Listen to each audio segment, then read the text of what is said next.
Assalamualaikum warahmatullahi wabarakatuh. Waalaikumsalam warahmatullahi Waalaikumsalam warahmatullahi wabarakatuh. wabarakatuh. Salam sejahtera untuk kita semuanya. Om Swastiastu, Namo Buddhaya, salam kebajikan, rahayu, dan shalom untuk semua sobat kami. Ya, bersyukur sekali hari ini kita semua dalam keadaan sehat ya, dalam keadaan sehat, semangat, dan mudah-mudahan juga penuh syukur karena hari ini hari Rabu tanggal 4 September 2024 kita sama-sama di sebuah ruangan istimewa, ruangan Zoom ya, di mana kita hari ini akan bersama-sama belajar tentang sebuah topik yang sangat menarik yang dipersembahkan oleh Dinas Komunikasi Informatika dan Persandian Kota Yogyakarta. Selain saya menyapa untuk sobat kami, sobat keamanan informasi yang bergabung di meeting Zoom ini, saya atau kita semua juga menyapa untuk sobat kami yang bergabung di live streaming YouTube channel Pemkot Jogja. Boleh kita berikan aplaus untuk kebersamaan kita. Wow, saya semangat sekali ya, karena topik hari ini adalah topik yang ditunggu-tunggu oleh banyak sekali sobat kami. Topiknya adalah cerdas finansial di era digital. Ya, topik kita hari ini adalah cerdas finansial di era digital. Oke, kali ini kita masuk di program Digitalks seri yang ke-11 ya, nggak terasa. Sudah masuk di seri yang ke-11. Dan sekali lagi acara ini merupakan persembahan dari Dinas Komunikasi Informatika dan Persandian Kota Yogyakarta yang berkolaborasi atau bekerja sama dengan sobat kami dan FKIJKDIY. FKIJKDIY adalah Forum Komunikasi Industri Jasa Keuangan Daerah Istimewa Yogyakarta. Wow, keren banget ya. Nah, tentu saja saya atau kita semua ingin menyapa beberapa sahabat istimewa yang sudah bergabung, di antaranya nih Kepala Dinas Komunikasi Informatika dan Persandian Kota Yogyakarta yang kita sayangi ya. Beliau adalah Bapak Ignatius Trihastono MM. Selamat siang, selamat bergabung Pak Teli. Selamat siang, assalamualaikum, salam sehat untuk kita semua. Waalaikumsalam, salam sehat. Salam sehat tentunya. Yes, betul. Dan bersama dengan Pak Keli ada dua narasumber, dua-duanya ganteng-ganteng dan selain juga jiwa muda, mereka berdua juga awet muda ya. Kita mau tahu rahasianya apa ya, kok bisa awet muda, nanti siapa tahu mereka berdua spill materinya di sela-sela presentasi. Yang pertama adalah Mas Himawan Adi atau akrab dipanggil dengan panggilan Mas Adi. Beliau adalah perencana keuangan sekaligus juga praktisi, pakar investasi dan asuransi. Selamat siang Mas Adi, apa kabar? Selamat siang Mbak Magda, Pak Trihastono, Bapak Ibu sekalian. Salam sehat semuanya. Terima kasih. Alhamdulillah. Nah, bersama kita juga narasumber kedua yaitu Mas Andreanus Setiawan, akrab dipanggil dengan nama panggilan Mas Andre. Beliau adalah senior EVP BCA Digital. Selamat bergabung Mas Andre, apa kabar hari ini? Puji Tuhan baik, Bu Magda. Selamat siang, Pak Tri dan Pak Adi. Luar biasa, semangat banget ya.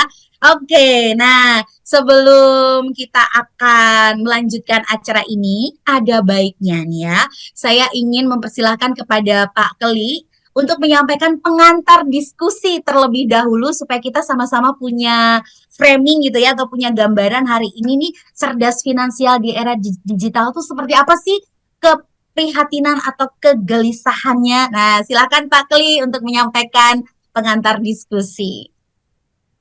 Iya, Magda, Mas Andre, Mas Adi yang kami hormati selaku, kalau nggak Magda ini pembawa ceria acara ini selaku.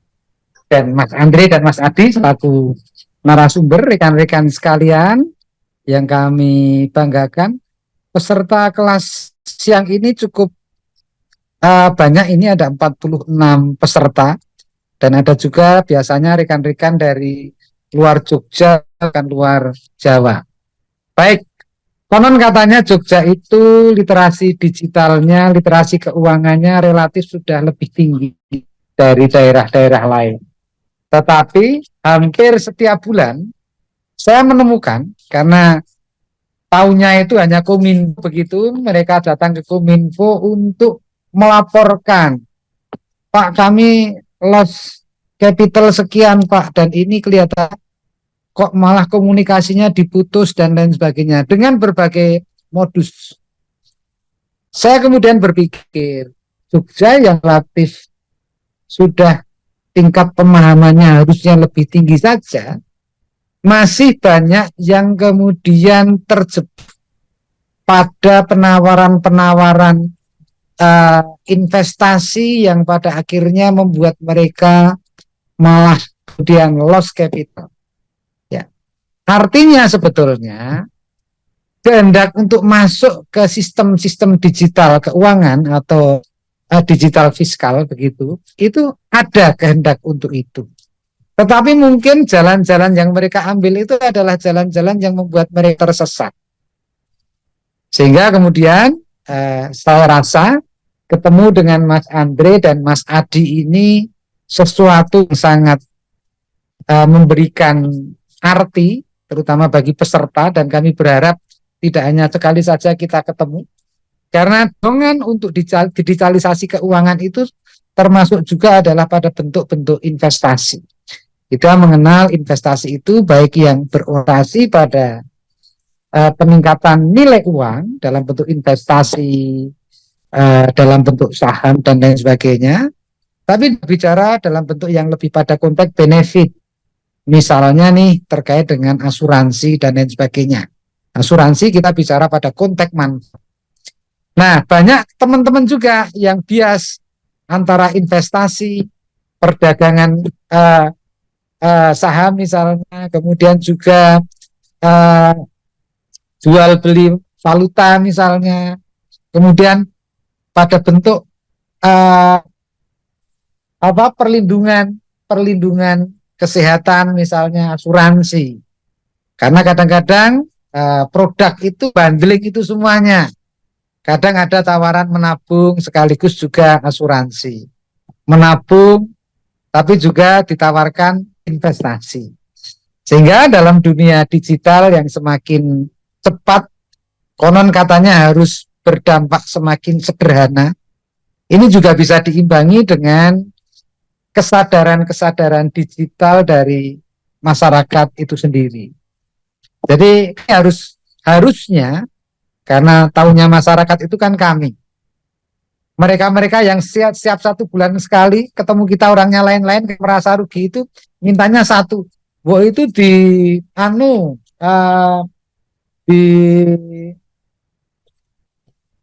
boleh beroperasi, itu kemudian ditutup dan lain sebagainya, padahal kami tidak memiliki kewenangan itu misalnya. Tapi kami perlu sebetulnya mendorong Andri, Mas Adi ini banyak ketemu dengan warga-warga kami. Mungkin bisa kata fasilitasi melalui kanal-kanal seperti ini untuk memberikan pemahaman-pemahaman kepada masyarakat. Apa sih bedanya itu? Dan kalau kita ingin menaruh uang berorientasi seperti ini tuh yang apa? Ciri-ciri yang mudah, misalnya kalau kita mau berinvestasi itu dan aman, itu apa? Teman-teman saya kemarin banyak juga Mas Adi, Mas Andre, yang terjebak di permainan-permainan robot itu ya. Karena sebulan bisa sekian persen, sebulan sekian persen misalnya. Konyolnya mereka itu terjebaknya itu ajak-ajak. Mereka mengajak saudaranya, mengajak temannya, sehingga mereka secara sosial kemudian juga harus bertanggung jawab terhadap yang diajak. Ya saya katakan, yang pinter bukan mereka, ya. Anda juga nggak bodoh, tapi Anda rakus. Karena kemudian kerakusan akan mendapatkan lebih yang tidak ketemu ngakal tadi, itu sudah kemudian membutakan perhitungan objektif dan kehati-hatian. Ya layak kalau Anda itu le sugih ya sugih tak akoni, pinter ya sekolah S2 begitu. Ini jadi memalukan. Karena itu menunjukkan ciri Anda sebagai manusia-manusia rakus. Dan itu memang sasaran-sasaran dari pengelola platform seperti itu. Saya kira itu sebagai pengantarnya. Saya banyak berharap nanti kepada Mas Andri dan Mas Adi bisa memberikan pencerahan kepada peserta kelas ini. Ini sudah 49 tambahnya kelasnya. Ada kurang lebihnya kami berikan pengantar, kami mohon maaf. Waktu kami aturkan kembali kepada Mbak Magda. Matur nuwun, sugeng siang. Assalamualaikum warahmatullahi wabarakatuh. Waalaikumsalam warahmatullahi wabarakatuh. Terima kasih Pak Kli. Saya mau kasih pantun buat Bapak ya, biar tugas hari ini jadi makin semangat. Jalan-jalan ke Kediri membeli mutiara. Siang ini jumpa Pak Tri alias Pak Kli ya. Wow, hatiku jadi makin gembira. Deh. Oke, Pak Kli, kita foto dulu ya. Oke, jadi Pak Tri Hastono ini sapaan akrabnya Pak Kli. Kita foto dulu. Yuk, silakan open cam, sobat kami. Boleh ya. Buka kamera semuanya. Senyum lebar ya. Karena hari ini kita mau ngomongin merencanakan keuangan ya. Atau mengatur keuangan. Jadi semua harus gembira ya. Semuanya harus semangat. Ngomongin duit soalnya ya. Oke, Mbak Dewi boleh dibantu? Ya, Mbak Magda, mohon izin Pak Kli, juga para narasumber. Sobat kami semua, mari kita buka kamera. Yo, latihan senyum dulu. Nanti biasanya ada 2 pose ya, sobat kami semua. Pose yang pertama itu pose yang resmi. Mungkin bisa angka 11 ya, nggak kelihatan. Angka 11 karena pada siang hari ini adalah sobat kami Digitalk yang 11. Nanti yang kedua bisa dengan pose yang suka-suka kita. Mau YK atau love, silakan bebas mengekspresikan. Oke, sepertinya ini cukup 1 layar saja ya teman-teman ya. Dibantu untuk mengcapture pose yang pertama 11. Oke, sekarang pose yang kedua mungkin action love atau suka-suka teman-teman semua. Oke. 1, 2, jangan lupa senyumnya. Oke, terima kasih sobat kami semua. Kembali ke Mbak Masda. Terima kasih. Yes, terima kasih Mbak Dewi. Iya, luar biasa nih semuanya ikut ketularan semangat dan gembira ya. Baiklah, saya minta izin dulu untuk menyampaikan urutan acara ya, maksudnya nanti alurnya seperti apa. Nah, sobat kami, nanti untuk presentasi yang pertama akan dilakukan oleh pembicara yang pertama yaitu Mas Adi ya. Kemudian untuk durasi 30 menit, nanti saya bantu untuk mengingatkan jika waktunya tersisa 10 menit atau nanti tersisa 5 menit gitu ya Mas Adi ya. Kemudian presentasi yang kedua akan dilakukan oleh Mas Andre ya, sama-sama durasinya juga 30 menit. Dan setelahnya kita akan masuk ke sesi tanya jawab. Nah, biasanya sesi tanya jawab ini seru ya, karena selain kita bisa mendapatkan jawaban dari pertanyaan-pertanyaan dan curhatan kita nih sobat kami, nanti akan dipilih oleh tim Santel atau tim Kominfosan untuk beberapa orang yang beruntung mendapatkan giveaway. Lumayan ya, awal bulan dapat e-money, e-wallet, siapa sih yang nggak mau? Nah, jadi silakan nanti seaktif mungkin ya untuk bisa menyampaikan pertanyaan atau mungkin pengalaman, mau curhat, mau sedikit mengeluh, cari solusi juga boleh ya. Nanti ada di sesi tanya jawab. Dan setelahnya nanti kita akhiri dengan pengumuman ya. Demikian alur acara siang hari ini, semoga semuanya berjalan dengan lancar. Sambil juga saya ingatkan kepada sobat kami untuk follow Instagram dari Dinas Komunikasi Informatika dan Persandian. Akun Instagramnya adalah @sobatkami. Huruf A diganti angka 4 ya. SOB 4 T A 4 MI. Sobat kami. Ya, silakan boleh di-mention juga saat sobat kami yang hadir hari ini mengupload di media sosialnya ya. Silahkan mention ke akun sobat kami. Kemudian link presensi mohon bersabar ya. Nanti tim akan membagikan di live chat Zoom ini untuk presensi. Guna kelancaran penerimaan sertifikat dan materi jika nanti di antara sobat kami segera yang mendapatkan sertifikat dan juga materi presentasi dari narasumber. Oke, itu saja informasinya ya. Udah nggak sabar lihat wajahnya Mas Adi, pengen banget belajar dari beliau. Bagaimana sih kita bisa cerdas secara keuangan di era digital? Bagaimana kita bisa menangkal atau mencegah terjadinya hal-hal yang tidak kita harapkan? Supaya kita juga makin aware terhadap berbagai macam perkembangan di dunia keuangan yang menjanjikan macam-macam. Nah, tiba saatnya kita berikan semangat dan tepuk tangan untuk Mas Adi. Silakan Mas Adi, 30 menit dari sekarang untuk menyampaikan materinya ya. Baik, terima kasih Mbak Magda, luar biasa ya. Mbak Magda itu seperti kata Pak Trihastono tadi betul ya, yang bikin ngantuk pun jadi bikin langsung bikin cetar kayak gitu ya. Sebelumnya kepada yang terhormat Bapak Trihastono, selamat siang selaku Kepala Dinas untuk Kominfo Kota Yogyakarta, kemudian Mbak Magdalena, Mas Andre, Mbak Dewi, dan Mas Agung, dan tim dari FKIJK semuanya. Bapak Ibu sekalian dan teman-teman, kita siang ini barengan, saya tiba-tiba dimintain, saya kaget, wah ternyata Mbak ada Mbak Mada, saya deg-degan, kenapa? Mbak Mada pintar berpantun, saya tidak, begitu kan?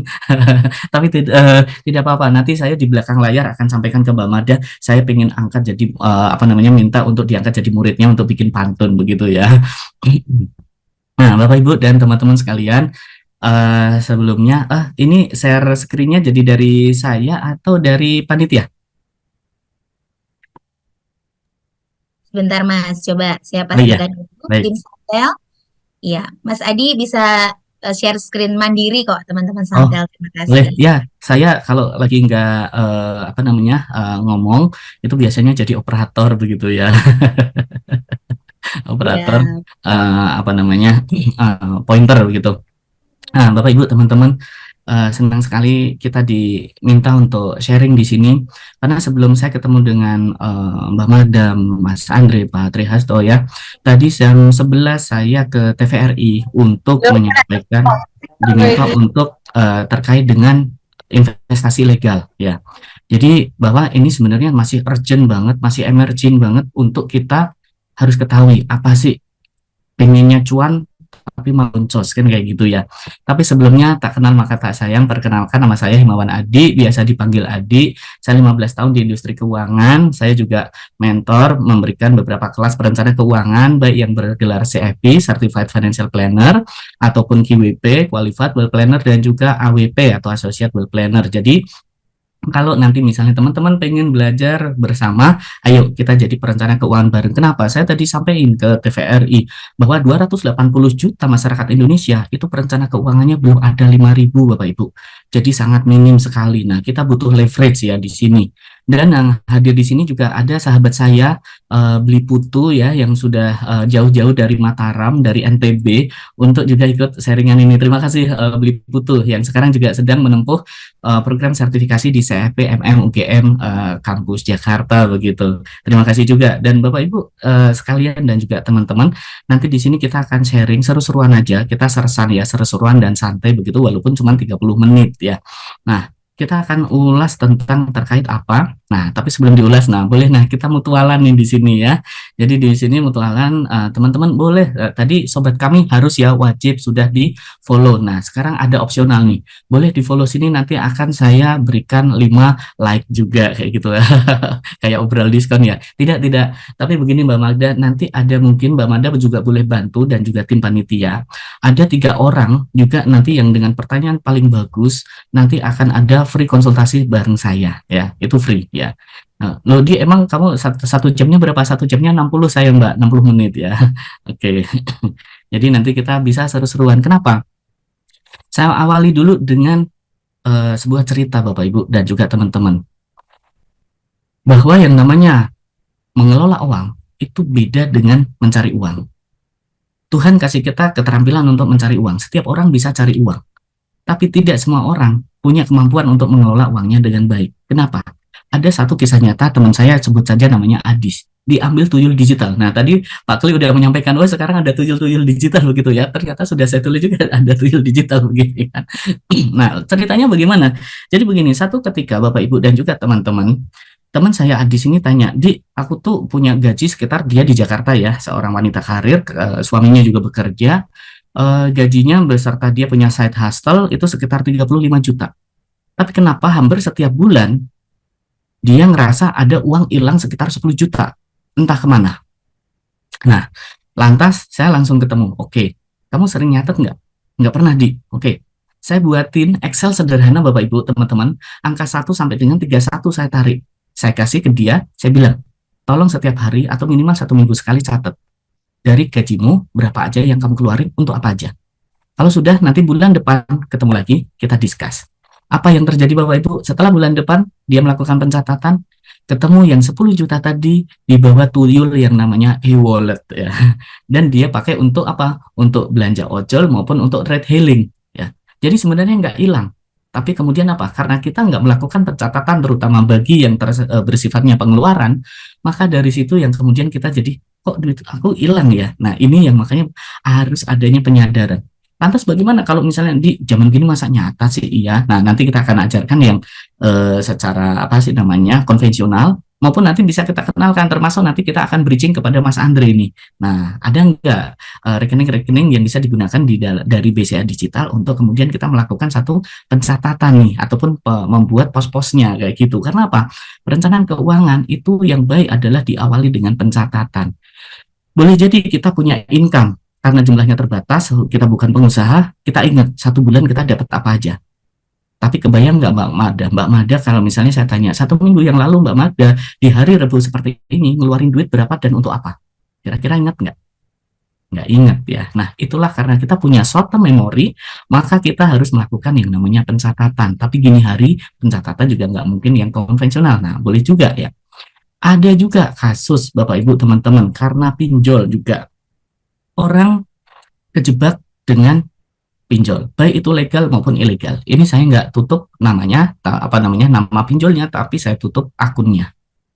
Jadi seorang yang baru 3 tahun bekerja kurang lebihnya, dia bikin tulisan begini di sebuah thread, daftar tagihan gue. Kebayang nggak sih teman-teman? Dari yang paling kecil di situ 1.250.000 dan yang paling gede berapa? 41 juta.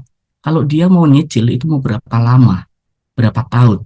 Dan Bapak Ibu tahu nggak, yang namanya pinjol legal ya, itu bunga per harinya adalah 0,3%. Yang notabene-nya kalau 1 bulan itu besarnya 9%. Kalau kita setahun kan besarnya 108%. Itu bunga pinjol legal, apalagi yang ilegal. Lantas kenapa kalau seseorang yang punya satu legal itu biasanya beranak pinak seperti ini Bapak Ibu? Karena biasanya ketika si pinjol tadi sudah punya database kita, rekening kita, foto selfie kita, KTP kita, itu langsung dengan mudahnya dibelanjakan ke pinjol-pinjolnya. Mohon maaf nih, ilegal termasuk. Kenapa saya bisa ngomong kayak gini? Saya pernah ada klien yang curcol sama saya beserta memberikan semua bukti-buktinya, betapa dia ternyata diancam juga ancaman pinjol bahwa kalau dia nggak segera melunasi, maka data dia akan disebarluaskan ke pinjol lain. Yang mana mereka akan langsung main transfer aja tanpa kita bisa nyetop. Dan itu tiba-tiba kita udah langsung bunganya jalan. Lah kok bisa? Inilah makanya ada celah-celah yang perlu nanti kita juga harus waspadai. Jangan sampai data kita itu tershare ataupun terekspos ke media, ke sosmed, ataupun ke orang-orang yang nggak bertanggung jawab, teman-teman. Ini seserem itu ya. Jadi makanya jangan sekali-kali nyobain ya. Serem banget, betul. Kenapa? Ada teman saya yang kemarin juga konsultasi di Jakarta. Itu sampai dengan dia utangnya 330 juta. Nanti saya ceritakan habis ini. Inilah betapa kita di dunia digital jangan jadi korban digital. Tapi bagaimana kita bisa memanai secara keuntungan. Bagaimana kita bisa cuan kayak gitu ya. Nah, ini satu kisah nyata juga yang saya ingin ceritakan. Ada klien saya di Jakarta sekitar bulan April lalu minta konsultasi. Dia cerita bahwa dia kena pinjol sekitar ada 6 kalau nggak 7. Dan tahu nggak teman-teman, dia utangnya sampai berapa? 330 juta. Itu duit semua? Iya. Dan kira-kira Mbak Magda, 330 juta ini mau buat apa sih dia? Ini seorang cewek ya, bukan ibu rumah tangga, wanita karir. Menurut Mbak Magda buat apa sih 330 juta? Buat belanja barang-barang branded mungkin ya. Nah, Mbak Magda udah langsung pengennya belanja branded aja ya. Ini seru banget, keren ya. Sesuai judulnya di sini, hanya buat makan via ojol. Ya, it's true. Apa food terus pakai pay letternya kayak gitu. Itu kenyataan kejadian. Sampai karena saya nggak bisa lagi memberikan saran solusi dalam bentuk saran, saya refer ke teman saya yang dia juga punya sebuah perusahaan fintech yang sudah berlisensi OJK yang tentang debt management, manajemen hutang. 2 minggu lalu bersyukurnya saya dikasih kabar pinjolnya udah selesai 1 nih, kelar 1, tinggal 5. Nah, saya seneng, yang penting berprogres sama disiplin kayak gitu. Kebayang nggak sih teman-teman sampai dia jual mobilnya padahal dia bekerja di perusahaan luar negeri yang sudah mentereng ya. Tapi hanya karena kita nggak bisa mengelola keuangannya dengan baik, maka terjadi kasus-kasus seperti itu. Ya. Nah, sekarang saya akan bridging masuk ke sebuah true story juga, atau dua true story yang mana ini juga relate. Bapak Ibu googling, banyak sekali kita temukan betapa seorang abang beca itu bisa menyekolahkan anaknya sampai dengan universitas, atau bahkan menaikkan haji dirinya beserta pasangannya. Itu satu cerita ya. Teman-teman googling pasti ketemu banyak banget cerita itu. Tapi juga teman-teman bisa googling betapa karyawan yang 5 kali UMR, 10 kali UMR, dia boncos kena pinjol. Kebayang nggak sih teman-teman, seorang abang becak berapa sih dia punya pendapatan tanpa mendiskreditkan sebuah bidang usaha? Let's say paling banter mungkin 200 sehari. Tapi kenapa dia bisa menyisihkan uangnya untuk mendanai anaknya sampai dengan perguruan tinggi? Atau bahkan misalnya menaikkan haji. Di saat yang sama, orang yang punya penghasilan 5 kali UMR, 10 kali UMR, malah boncos pinjol. Kira-kira apa nih Mbak Magda? Saya senang pengen ngelempar terus ke Mbak Magda nih pertanyaan. Ya, Iya, mungkin karena dia bisa mengelola uang kali ya. Agak ragu-ragu saya exactly. jawabnya. Mengelola uang, kata kuncinya mengelola uang Bapak Ibu. Makanya tadi saya di awal sampaikan bahwa setiap orang bisa mencari uang, tapi tidak setiap orang bisa mengelola uangnya dengan baik. Ya, di sini. Ini dengan bukti contoh tadi. Si abang beca, pengelolaan uangnya dengan baik gimana caranya? Ya dia walaupun nggak pernah ikut kelas-kelas perencanaan keuangan, dia nggak pernah ikut acara-acaranya Sobat Kami, dia nggak pernah baca bukunya Morgan Housel yang judulnya Psychology of Money. Tapi dia tahu bahwa di dalam bukunya Morgan Housel tadi, Psychology of Money, disebutkan teman-teman, bahwa hiduplah di bawah dari penghasilan Anda. Saya let's say misalnya punya penghasilan 10 juta, maka saya harus hidup maksimal di 8 juta untuk bulanan. Supaya apa? Supaya setiap bulan saya bisa menyisihkan uang minimal 2 juta. Untuk apa? Untuk saya investasikan lewat mana? Mungkin bank BCA digital mungkin, atau instrumen-instrumen yang lain. Ya. Nah, inilah satu kecerdasan emosional yang kadang nggak bisa kita tangkap, ataupun sebenarnya kita sebut sebagai privilege ya. Nah, dari situ yang kemudian kita bisa tahu bahwa kadang, mohon maaf nih, kadang ada beberapa kasus CEO, ada beberapa kasus mungkin dirut. Tapi kenapa kok berantakan ya keuangannya? Karena belum tentu mereka punya ilmu, pengetahuan, knowledge, sama skill terkait dengan pengelolaan keuangan yang baik. Karena sebenarnya Bapak Ibu dan juga teman-teman, pengelolaan uang yang baik itu cuma menggunakan 3 konsep saja. Yang pertama adalah tadi, hiduplah di bawah dari penghasilan Anda. Itu yang kalau kata lain disebutnya sebagai smart budgeting atau penganggaran cerdas. Duit masuk harus lebih gede daripada uang keluar, kan kayak gitu kan. Duit masuk harus lebih cepat daripada uang keluar ya. Nah, itu yang pertama. Kemudian yang kedua, konsepnya adalah sisih dan sisa. Nah, ini nih. Kalau kita selama ini kayak misalnya, oh ya udah deh, ntar aku mulai nabung habis ini. Tapi kayaknya buat belanja dulu. Ya nanti kalau ada sisa ya, celakanya kadang nggak bersisa bahkan kurang, ya nggak sih? Makanya kita sisihkan, artinya kita potong di depan. Itu yang kedua. Kemudian yang ketiga, yaitu kita perlu mendefinisikan ulang, redefine terkait dengan apa itu kebutuhan dan keinginan. Nah lo bingung lagi kebutuhan dan keinginan, karena selama ini kita lebih banyak melakukan keinginan. Lantas apa itu bedanya? Keinginan adalah hal yang bisa kita capai untuk memberikan kesenangan pada secara psikologis diri kita, tapi kalau enggak pun enggak apa-apa. Enggak kemudian kita mati. Tapi kalau kebutuhan harus memenuhi, harus kita penuhinya supaya sesuatu itu bisa terjadi atau kelangsungan hidup. Tapi ada kalanya antara keinginan dan kebutuhan itu ya, beda-beda tipis. Contohnya apa? Misalnya saya diajak Mbak Mada nih, Di, ayo makan ke warteg. Ayo Mbak, makan. Udah. Itu kebutuhan. Saya nggak mungkin makan sampai 5 piring, 10 piring. 2 piring cukup. Wah, itu maruk ya. 1 piring aja. Kayak gitu kan. 1 piring aja. Tapi kemudian satu kali Mbak Magda tanya, Di enaknya makan di mana ya?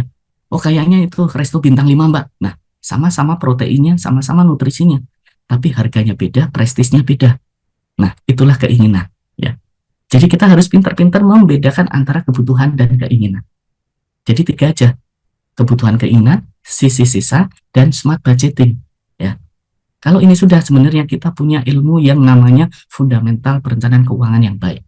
Baru nanti setelah-setelahnya kita pelajari tentang micro skill yang lain. Lantas bagaimana untuk kita bisa membuat tips ini, nggak cuma pelajar ya, tapi kita semua. Nah, maka yang pertama kita bikin anggaran. Tadi kita harus catat nih, duit keluar untuk apa aja. Mbak Magda, aku tanya, mesti lupa atau minggu lalu. Nah, fungsinya pencatatan. Terus yang kedua, kita bikin yang namanya dana darurat, teman-teman. Apa sih dana darurat? Yaitu dana yang dibutuhkan ketika kedaruratan terjadi. Kedaruratan bisa dua, kedaruratan dalam bentuk ekonomi ataupun kedaruratan dalam bentuk penyelamatan jiwa seseorang. Nah, itu kadang disebut sebagai apa? Kondisi orang BU, CPT, BGT. Ya. Butuh uang cepet banget. Bisa nggak dana darurat taruh di emas? Bisa nggak ditaruh di saham? Bisa nggak ditaruh di kripto? Saya akan tanya kembali, satuan dari kedaruratan apa? Menit, jam, hari, minggu, bulan, tahun. Oh iya ya, menit. Nah, kira-kira seliquid itu nggak kalau ditaruh di instrumen tertentu? Nah, itulah makanya kenapa kita jadi harus tahu. Dana darurat ini sebagai penyelamat kita. Kenapa? Supaya kita punya aset, ketika BU, CPT, BGT tadi, kita bisa mantap. Makan tabungan dari tabungan dana darurat. Kita bisa dana dari sana.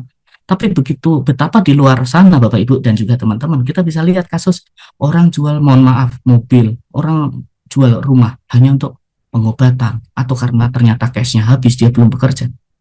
Itu karena dia nggak bikin jaring pengaman pertama.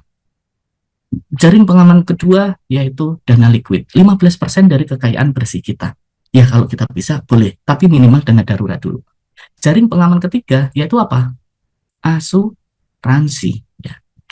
Jangan dipisah ya, asuransi ya. Oke. Nah, di sini kenapa tadi Pak Kli juga menyampaikan ada asuransi yang ditempelkan dengan investasi, ya boleh-boleh aja.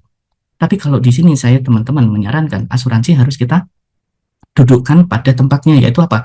Sebagai proteksi atau pelindung. Kita nggak pingin kan kalau terjadi sakit, kita nggak pingin terjadi accident, kita nggak pingin ketika terjadi misalnya pass away, keluarga yang ditinggalkan itu menjadi boncos. Nah, baru berarti kita butuh jaring pengaman di situ.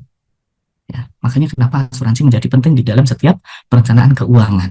Ya, bukan berarti kita jualan asuransi, bukan ya. Tapi karena memang dua pilar utama di dalam perencanaan keuangan adalah wealth protection dan wealth accumulation. Proteksi terhadap kekayaan dari apa? Dari kebocoran ketika terjadi SK Camat nih. Nah, apalagi nih SK Camat? Bukan SK Bupati dan yang lainnya. Ini singkatan saja guys, biar mudah. Apalagi kita yang bukan dari asuransi. SK Camat ini adalah risiko kehidupan yang berhubungan dengan jiwa kita. S, sakit.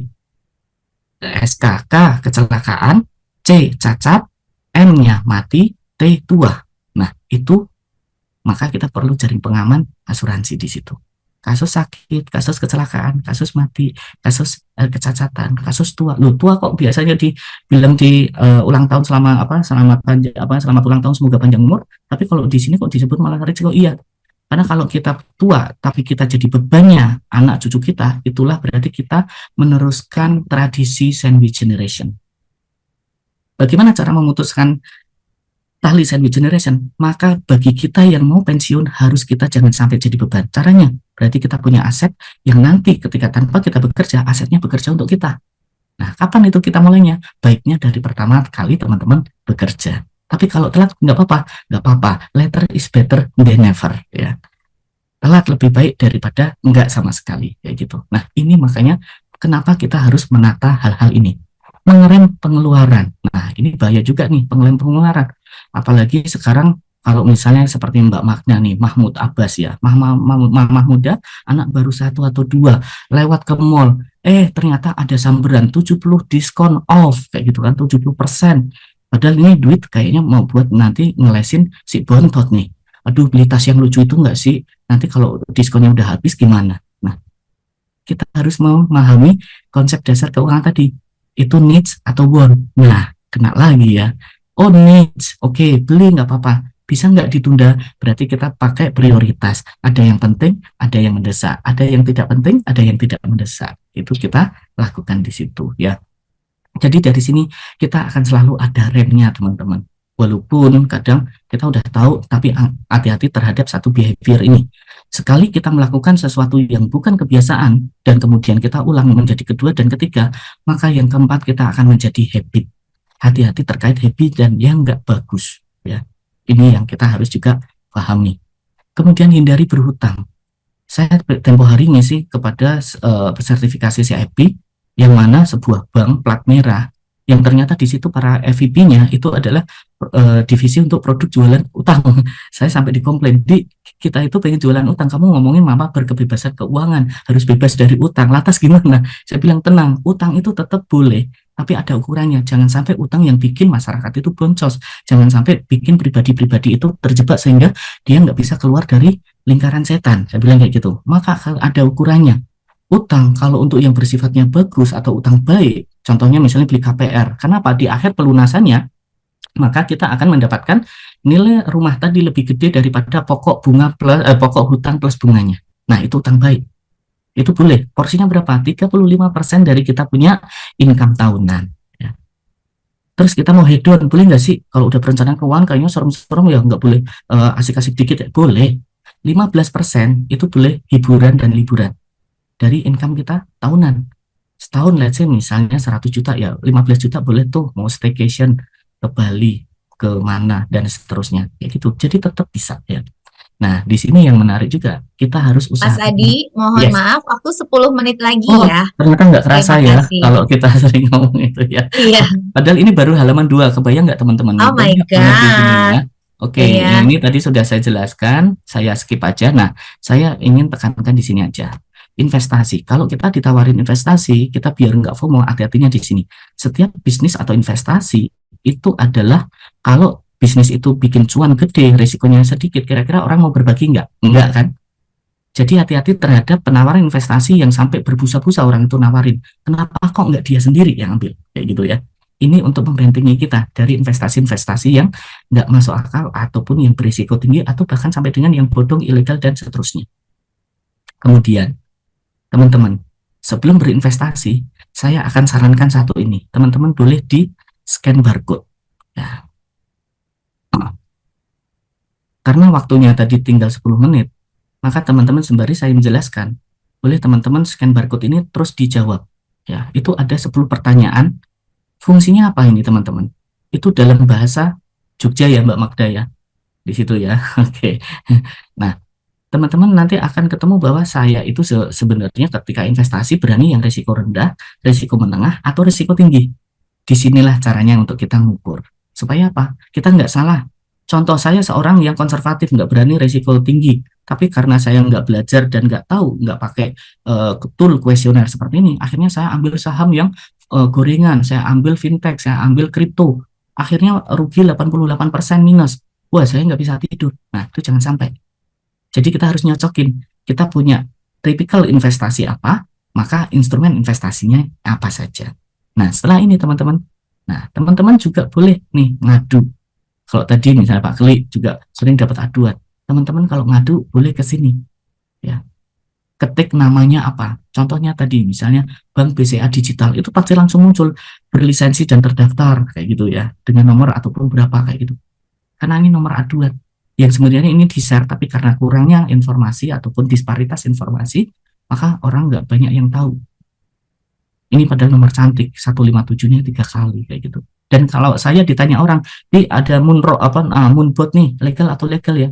Udah, coba WA aja ke sini, saya bilang kayak gitu. Langsung muncul jawabannya. Ya, ini cara-cara untuk kita melakukan filter. Do your own research, ya. Nah, Bapak, Ibu, dan teman-teman, sebenarnya kita ada bonus, tapi karena waktunya udah mepet, ini kalau kita klik ya, itu ada muncul gambar bahwa teman-teman nanti sistem keuangannya itu bisa kita ukur sehat atau enggak sehat. Tapi karena waktu terbatas, maka teman-teman nanti kita bikin menjadi 3 aja orang yang nanti dipilih oleh Mbak Mada yang terbagus untuk mendapatkan free konsultasi termasuk yang untuk perhitungan kesehatan keuangannya, kayak gitu ya. Dan sebelum saya akhiri teman-teman, di sini kita bisa tahu bahwa apa saja sih yang bisa kita lakukan kalau kita konservatif, maka pilihannya ada nih. Dari mulai deposito, reksadana pasar uang, obligasi, suku, emas, atau bisnis mikro. Ini kalau kita konservatif, ya nggak berani risiko-risiko gede. Lantas gimana kalau saya ternyata seorang investor yang moderat? Nah, mulai pasar emas, pasar modal, properti, mata uang asing. Ya, ini juga bisa. Bisa dibelanjakan dari mana? Nah, ini asik nih, mumpung ada Mas Andre. tanya kalau buka rekening deposito tabungan atau reksadana gimana, pasti ada semua beliau ya. Ini tinggal kita akses, mumpung teman-teman, mumpung ya. Kenapa? Mungkin nanti bahkan di sini ada privilege lain lagi yang nggak diberikan ketika teman-teman mendaftar di secara umum, atau instrumen investasi yang agresif. Nah, serem nggak nih? Dari yang cuma Rp135 jadi Rp3.700, dari yang Rp89 jadi Rp11.000. Ya, kalau kita belinya dari bawah. Kalau kita kebalik, inilah definisi high risk, high return. Very high risk, very high return. Ya. Jadi makanya sebelum kita nyemplung ke sini tadi, teman-teman, kita harus ukur kita itu punya investasi tipikal sama resiko itu yang bagaimana. Dan saya yakin ini belum banyak diajarkan di tempat-tempat ataupun di sekolah-sekolah pasar modal sekalipun atau tempat-tempat investasi. Makanya teman-teman sangat seru sekali untuk kita bisa diskusi malah apa siang ini.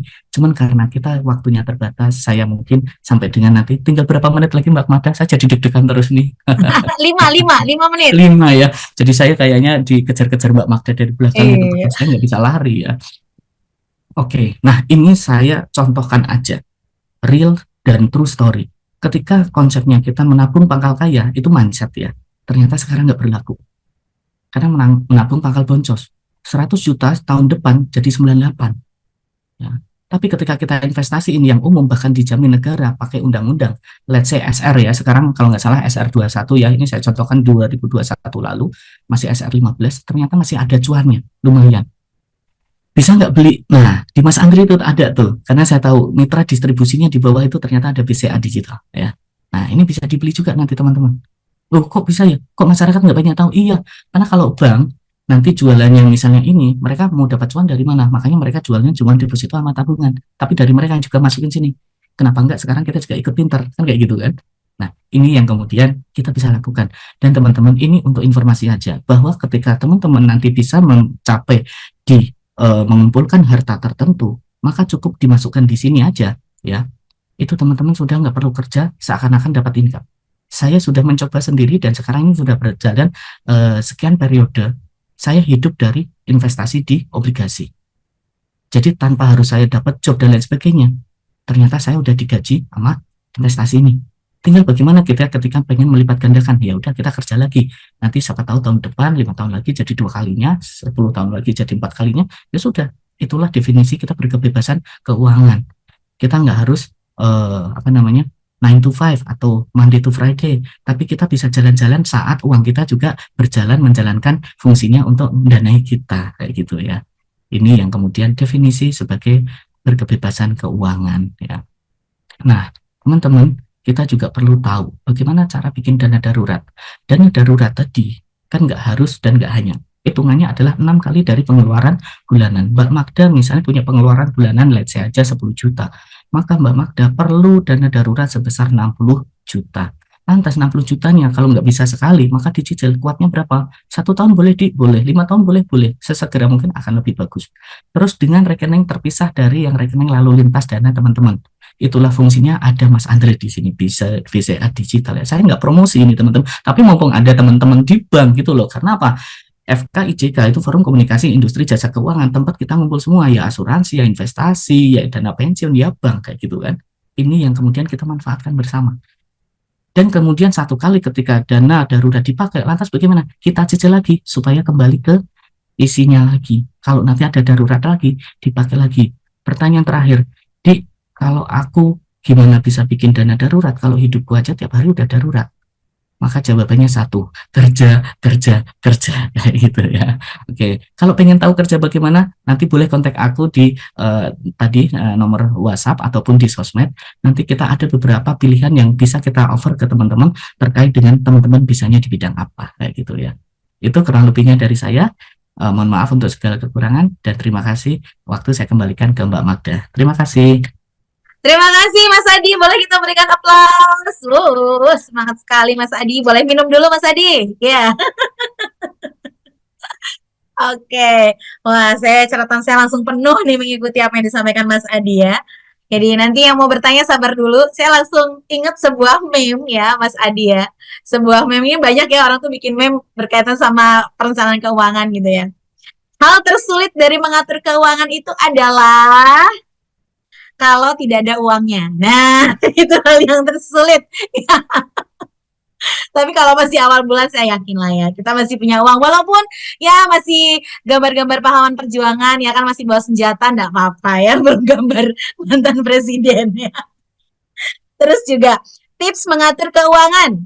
Ya, tips mengatur keuangan adalah pastikan dulu ada uangnya ya. Jadi yang mau diatur kalau nggak ada uangnya. Tapi saya yakin juga sobat kami pasti juga punya uang ya. Tinggal dikelola aja uangnya. Sedikit banyak itu relatif ya kan. Saya jadi ingat juga nih Mas Adi, seberapa pun penghasilan kita akan cukup untuk kebutuhan ya, tapi tidak akan cukup untuk gaya hidup. Wah, gitu ya. Oke, sudah siap juga nih Mas Andre ya, sudah meletup-letup juga untuk menyampaikan sebuah wawasan dan juga edukasi. Oke, silakan Mas Andre 30 menit dari sekarang ya. Oke, Kita berikan waduh. tepuk tangan dulu deh buat Mas Andre. Ya, Saya baru silakan diomong silakan. sama Mbak Magda 30 menit dari sekarang langsung berasa nih. Kayak Pak Adi bilang gitu. Iya. Ini seperti lagi lomba masak nih Pak kita ya. Waktu tinggal 30 menit lagi. Baik, baik. Terima kasih Bu Magda. Halo Bapak Ibu semua, selamat siang. Ini sobat kami berarti panggilannya. Oke, hari ini Bapak Ibu, saya ingin sharing lah ya jatuhnya. Jadi memang di dunia ini, di Indonesia lah saya ngomongin skupnya, itu sebenarnya udah bisa dibilang ada dua jenis bank yang beredar gitu ya. Ada bank konvensional dan bank digital. Sebenarnya apa sih bank digital ya? Ini sangat tren gitu ya. Jadi kayak kita tahu mungkin ini marak lebih dikenal lagi apalagi ketika kemarin pandemi. Ketika banyak bank yang akhirnya layanannya terbatas, bahkan ada yang tutup dan sebagainya. Disitulah bank digital semakin dikenal. Dan BCA juga melihat hal ini dan bersiap juga. Nah, inilah hari ini izin 30 menit ke depan saya ingin sharing ke Bapak Ibu. Sebenarnya bank digital itu seperti apa sih? Kenapa sih harus ada bank digital dan bedanya apa sama bank konvensional? Ya Bapak Ibu ya. Next slide. Nah, sebelum saya masuk, saya intermezzo sedikit. Kalau kita ngomong digitalisasi, nah ini nih, Bapak Ibu merasakan nggak masa-masa di mana kita harus surat menyurat?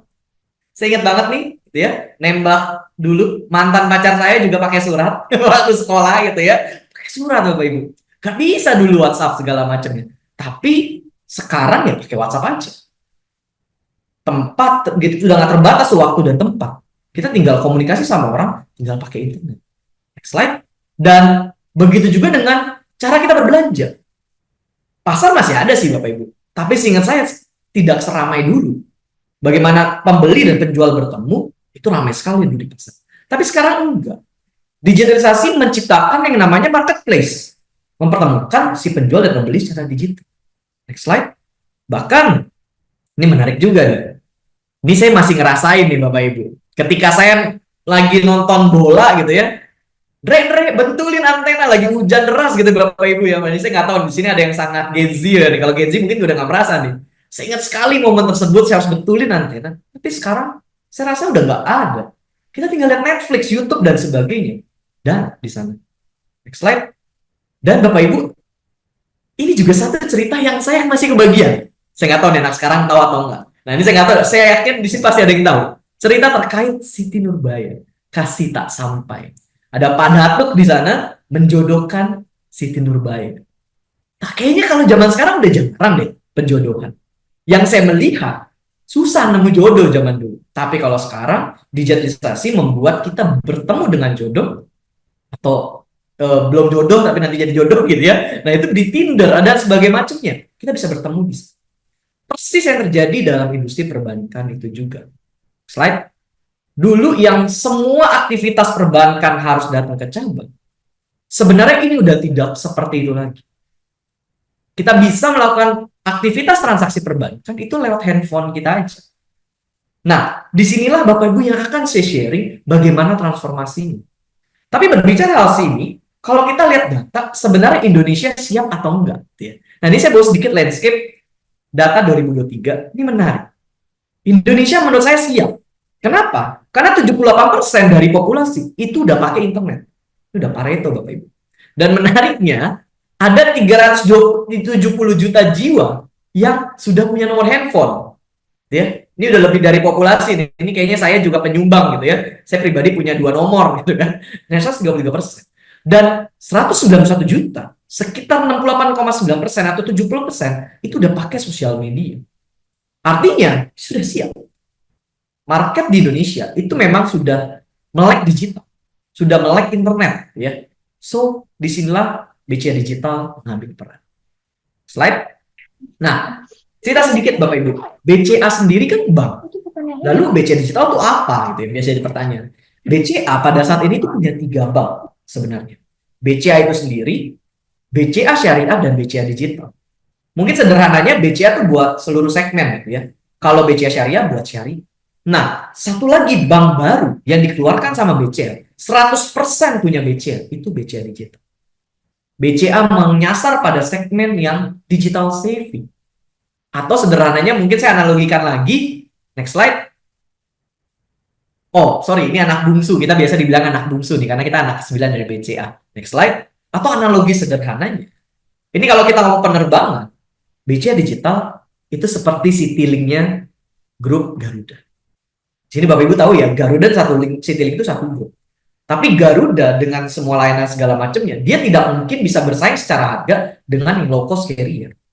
Let's say saya sebut AirAsia, Lion, dan sebagainya. Akhirnya dia keluarin Citylink. Dan main cost efisiensi di sana, terciptalah low cost carrier. Persis yang dilakukan sama BCA. Apakah akhirnya BCA, Garuda, dan Citylink saling makan kuenya? Sebenarnya tidak. Malah semakin banyak orang yang terbang dengan grup Garuda itu sendiri. Mau itu yang level Garuda ataupun low cost carrier. Persis yang dilakukan BCA dan BCA Digital juga. Nah, berkata yang digital savvy, saya mau kasih satu garis bawahi terkait digital savvy. Segmen target dari BCA Digital ini dibuat untuk mereka yang digital savvy. Kalau Bapak Ibu lihat di layar, lihat dulu, apa yang mempunyai kesamaan dari mereka semua? Terlihat mudah ya Bapak Ibu ya. Ini digital savvy, karena mereka juga pegang handphone. Tapi next slide, yang menarik, mereka juga digital savvy. Jadi Bapak Ibu yang merasa bahwa saya mah udah cukup senior dan sebagainya, kayaknya nggak bisa menikmati layanan perbankan digital. Mungkin yang menjadi pertanyaan saya, Bapak Ibu tetap digital savvy tidak? Tetap jiwa muda atau tidak? Kalau mama saya, Bapak Ibu, penikmat digitalisasi. Beliau penikmat, kenapa? Seringkali telepon saya siang-siang. Dre, tolong mama lagi mau makan kue tiaw. Tolong belikan mama kue tiaw. Saya nggak berangkat ke tempat kue tiaw tersebut. Beliau, mama saya, ibu saya tuh tahu. Saya bisa pesankan dia di aplikasi Grab. Dia tinggal di rumah, datang Grab. Tapi beliau tidak bisa pesan sendiri. Beliau secara umur sudah senior, tapi nggak digital savvy. Nah, ini yang nggak cocok untuk perbankan digital. Karena semua ada di handphone. Beda dengan bibi saya. Bibi saya umurnya nggak beda jauh sama mama saya. Tapi canggihnya luar biasa Bapak Ibu. Mau chat saya aman gitu ya. Mama saya tuh cuma bisa telepon tuh Bapak Ibu. Chat kurang bisa gitu ya. Bibi saya tuh chat saya bisa. Pesen Grab nggak pernah nyuruh saya. Dia pesen Grab sendiri. Nah beliau tuh digital savvy. Jadi satu hal yang mau saya garis bawah. Kalau kami berbicara segmen kami digital savvy, sebenarnya nggak terbatas pada umur. Tapi siapapun di masyarakat Indonesia yang sudah fasih menggunakan handphone, fasih menggunakan gadget, menggunakan laptop dan sebagainya. Atau let's say Bapak Ibu bisa pakai Grab, bisa pakai Gojek, sering belanja Tokopedia, Shopee, itu digital savvy. Dan ini segmen target dari BCA Digital itu sendiri. Next. Nah, kalau saya ngomong transformasi digital perbankan, saya izin Bapak Ibu, transformasi yang terjadi ini saya pakai use case dari BCA Digital itu sendiri. Era sekarang bukan era yang perlu Bapak Ibu datang ke cabang, ke bank apapun untuk Bapak Ibu buka rekening. Karena faktanya bank digital memberikan layanan untuk Bapak Ibu buka di handphone. Coba Bapak Ibu di sini yang punya bank digital, apakah mereka memaksa Bapak Ibu harus datang ke bank? Saya rasa tidak. Ini menarik sekali transformasi digital perbankan yang terjadi. Pertama, yang kedua, Bapak Ibu, ini menarik. Ini tadi Pak Adi juga ceritakan. Di era yang bank digital marak ada sekarang. Sebenarnya Bapak Ibu kalau nanti mau buka dana darurat, sedangkan Bapak Ibu tahu dana darurat nggak boleh dipakai, ya, Bapak Ibu sebenarnya nggak mesti buka cabang lagi, buka rekening lagi. Kalau di bank digital, umumnya mereka itu punya produk, Bapak Ibu buka sekali, and then bisa buka banyak rekening. Kalau di BCA Digital Bapak Ibu bisa buka sampai 20 rekening. Nah, di situ Bapak Ibu udah mesti namanya, kan gini, dulu saya ingat banget, zaman dulu waktu belum ada bank digital, saya terpaksa buka rekening lagi. Bahkan saya paksa untuk beda bank, mempersulit diri sendiri gitu Pak Adi. Biar saya nggak akses tuh dana darurat saya Pak. Saya ingat banget saya buka satu tabungan, untuk saya buka, ya udah, saya dapat gajian, saya langsung transfer ke bank tersebut. Bahkan kartunya saya paksa robek Pak kartunya. Karena saya maksa itu nggak boleh terpakai. Ya. Tapi kalau ngomong bank digital, itu Bapak Ibu nggak mesti untuk buka bank lagi, buka rekening lagi. Karena Bapak Ibu kalau sudah punya satu bank digital, menariknya bank digital itu semuanya digital, dan ketika Bapak Ibu buka rekening, itu Bapak Ibu mudah banget tinggal tambahin pocket-pocketnya. Kalau di bank digital tuh nama familiarnya pocket. Ya. Jadi di sana bisa buka banyak pocket. Kalau saya boleh cerita, kalau di BCA Digital itu bisa dibuka sampai 20 pocket. Dan biasanya suku bunganya tuh lebih menarik dari bank konvensional. Ya. Nah, ini kenapa? Pertanyaannya, kenapa bank digital bisa kasih suku bunga yang lebih tinggi? Nah, ini menarik juga. Bapak Ibu kalau berharap mesti dilayani secara human, datang ngomong langsung, ini jujur nggak bisa dilakukan sama bank digital manapun. Karena mereka memang nggak fokus ke sana. Mereka fokus efisiensi, memberikan layanan digital. Kalau ngomong digital, yang diincar itu adalah efisiensi, kecepatan, dan dimanapun bisa. BCA, digital sendiri, mungkin saya kasih contoh, itu nggak punya cabang dimanapun. Oh sorry, punya dua cabang, sorry. Itu cuma ada di App Store dan Play Store. Sisanya nggak ada. Makanya, sederhananya bank digital, selain bisa bikin banyak tabungan di dalam satu aplikasi, cenderung mereka kasih suku bunga yang tinggi juga, yang lebih kompetitif dari bank konvensional. Gitu ya. Mungkin kalau ada yang mau tahu, kalau BCA Digital sendiri kasih 3%. Bukan yang terbaik di kelas bank digital, 3% itu, tapi itu udah lebih tinggi dibanding bank konvensional. Dan hati-hati juga, bank digital Bapak Ibu mesti lihat juga, balik lagi ya, Dior kalau kata Pak Adi. Pilih bank digital pun Dior Pak sebenarnya Pak. Itu yang sudah terpercaya belum? Backupnya itu siapa? Nah itu juga perlu Bapak Ibu pelajari sendiri gitu ya. Next. Ini juga menarik. Ini nggak pernah kejadian di bank konvensional. By the way Bapak Ibu, mungkin sedikit cerita background. Saya 6 tahun bekerja dulu di BCA, bank konvensional. And then 4 tahun belakangan ini, saya bekerja di BCA Digital. Jadi saya tahu betul, sangat susah untuk produk bank konvensional keluarin produk ini. Bapak Ibu, khususnya yang bank buku besar ya, salah satunya BCA. Bapak Ibu perhatikan yang suka pakai transaksi di klik BCA atau di mobile BCA-nya, gitu ya. Sering nggak berubah tampilan? Saya rasa nggak pernah berubah tampilan. Karena di situ sudah banyak sekali fondasi-fondasi yang ditanam. Tapi beda dengan bank digital. Bank digital itu tumbuh dari awal ketika digitalisasi sudah marak terjadi. Bahkan beberapa bank digital, contohnya salah satu BCA Digital, dia bisa bikin tabungan yang bisa nabung bareng-bareng. Kalau bank konvensional tuh umumnya cuma 2. Ya, rekening N atau OR. Kan? Biasa sama istri atau sama siapapun gitu. Sama anak juga sering pakai. Tapi kalau di bank digital, mereka bisa keluarin transformasi satu rekening yang nabung bareng-bareng itu bisa sampai 49 orang. Kalau dibeli itu bisa sampai 50 orang sama pembuatnya. Ini namanya digitalisasi yang namanya urunan. Digitalisasi arisan. Digitalisasi uang kas. Itu bisa dilakukan di bank digital. Ya, next slide. Nah, ini juga menarik. Tadi Pak Adi cerita. Beda, mungkin saya mesti kasih satu insight. Kalau ngomong bank digital, ini beda dengan e-wallet, Bapak Ibu. Wallet digital. Mungkin saya sebut ya, wallet digital tuh yang terkenal ada OVO, GoPay, ShopeePay gitu ya. Ini tuh e-wallet Bapak Ibu. Jadi izinnya tuh bukan bank. Sehingga mereka pun punya batasan untuk menghimpun dana. Seingat saya kalau belum terupdate lagi ya, mereka tuh maksimal hanya 10 juta aja. Yang teman-teman Bapak Ibu, sobat kami bisa tabung di sana. Tapi kalau bank digital, statusnya bank digital, apapun itu, mereka artinya bisa keluarkan produk perbankan pada umumnya. Ya. Nah ini juga menarik. Kalau ngomong bank digital, nggak perlu tuh datang ke cabang apapun, gitu ya. Bapak Ibu tinggal pakai aplikasinya, and then bisa buka deposito, bisa buka tabungan apapun. Ya, next slide. Transformasi lainnya, nah ini, karena efisiensi luar biasanya, admin sama promonya itu luar biasa bank digital.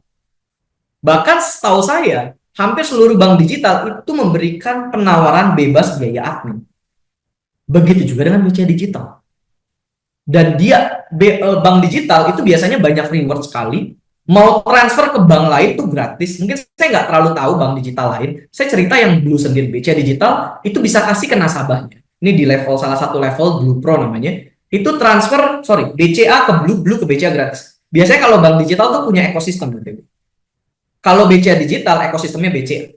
Biasanya itu saling ini tuh menguntungkan gitu ya. Artinya dari BCA transfer ke Blue yang harusnya bayar karena bank lain harusnya tuh pakai BI Fast, LLG, RTGS Bapak Ibu kalau transfer. Tapi kalau karena satu grup BCA ke Blue, Blue ke BCA itu gratis.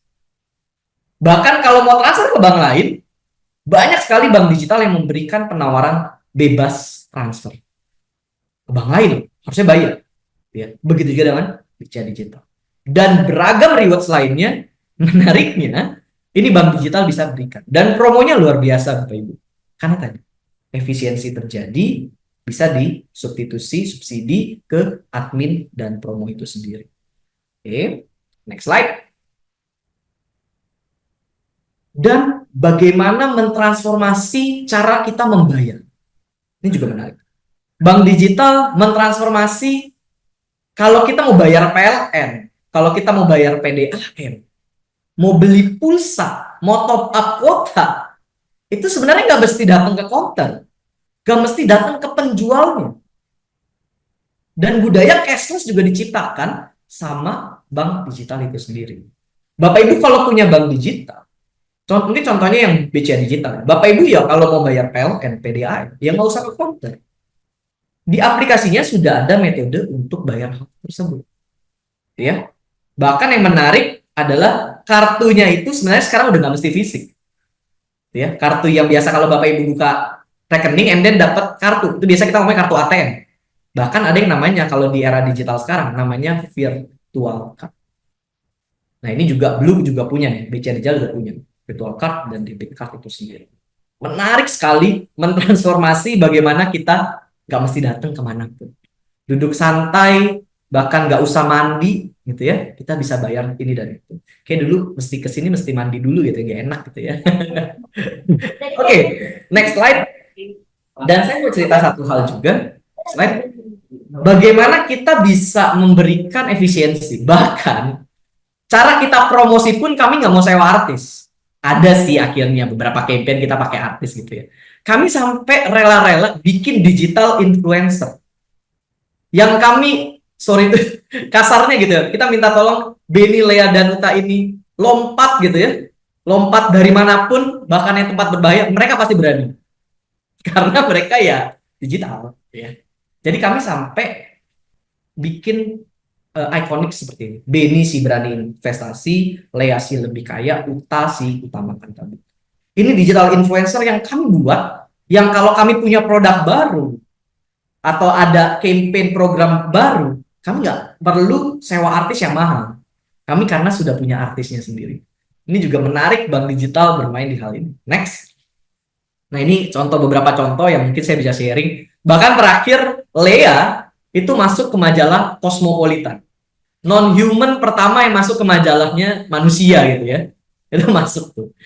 Kami juga di digital influencer ini sampai bisa buat dia tuh workout, jalanin yoga waktu itu.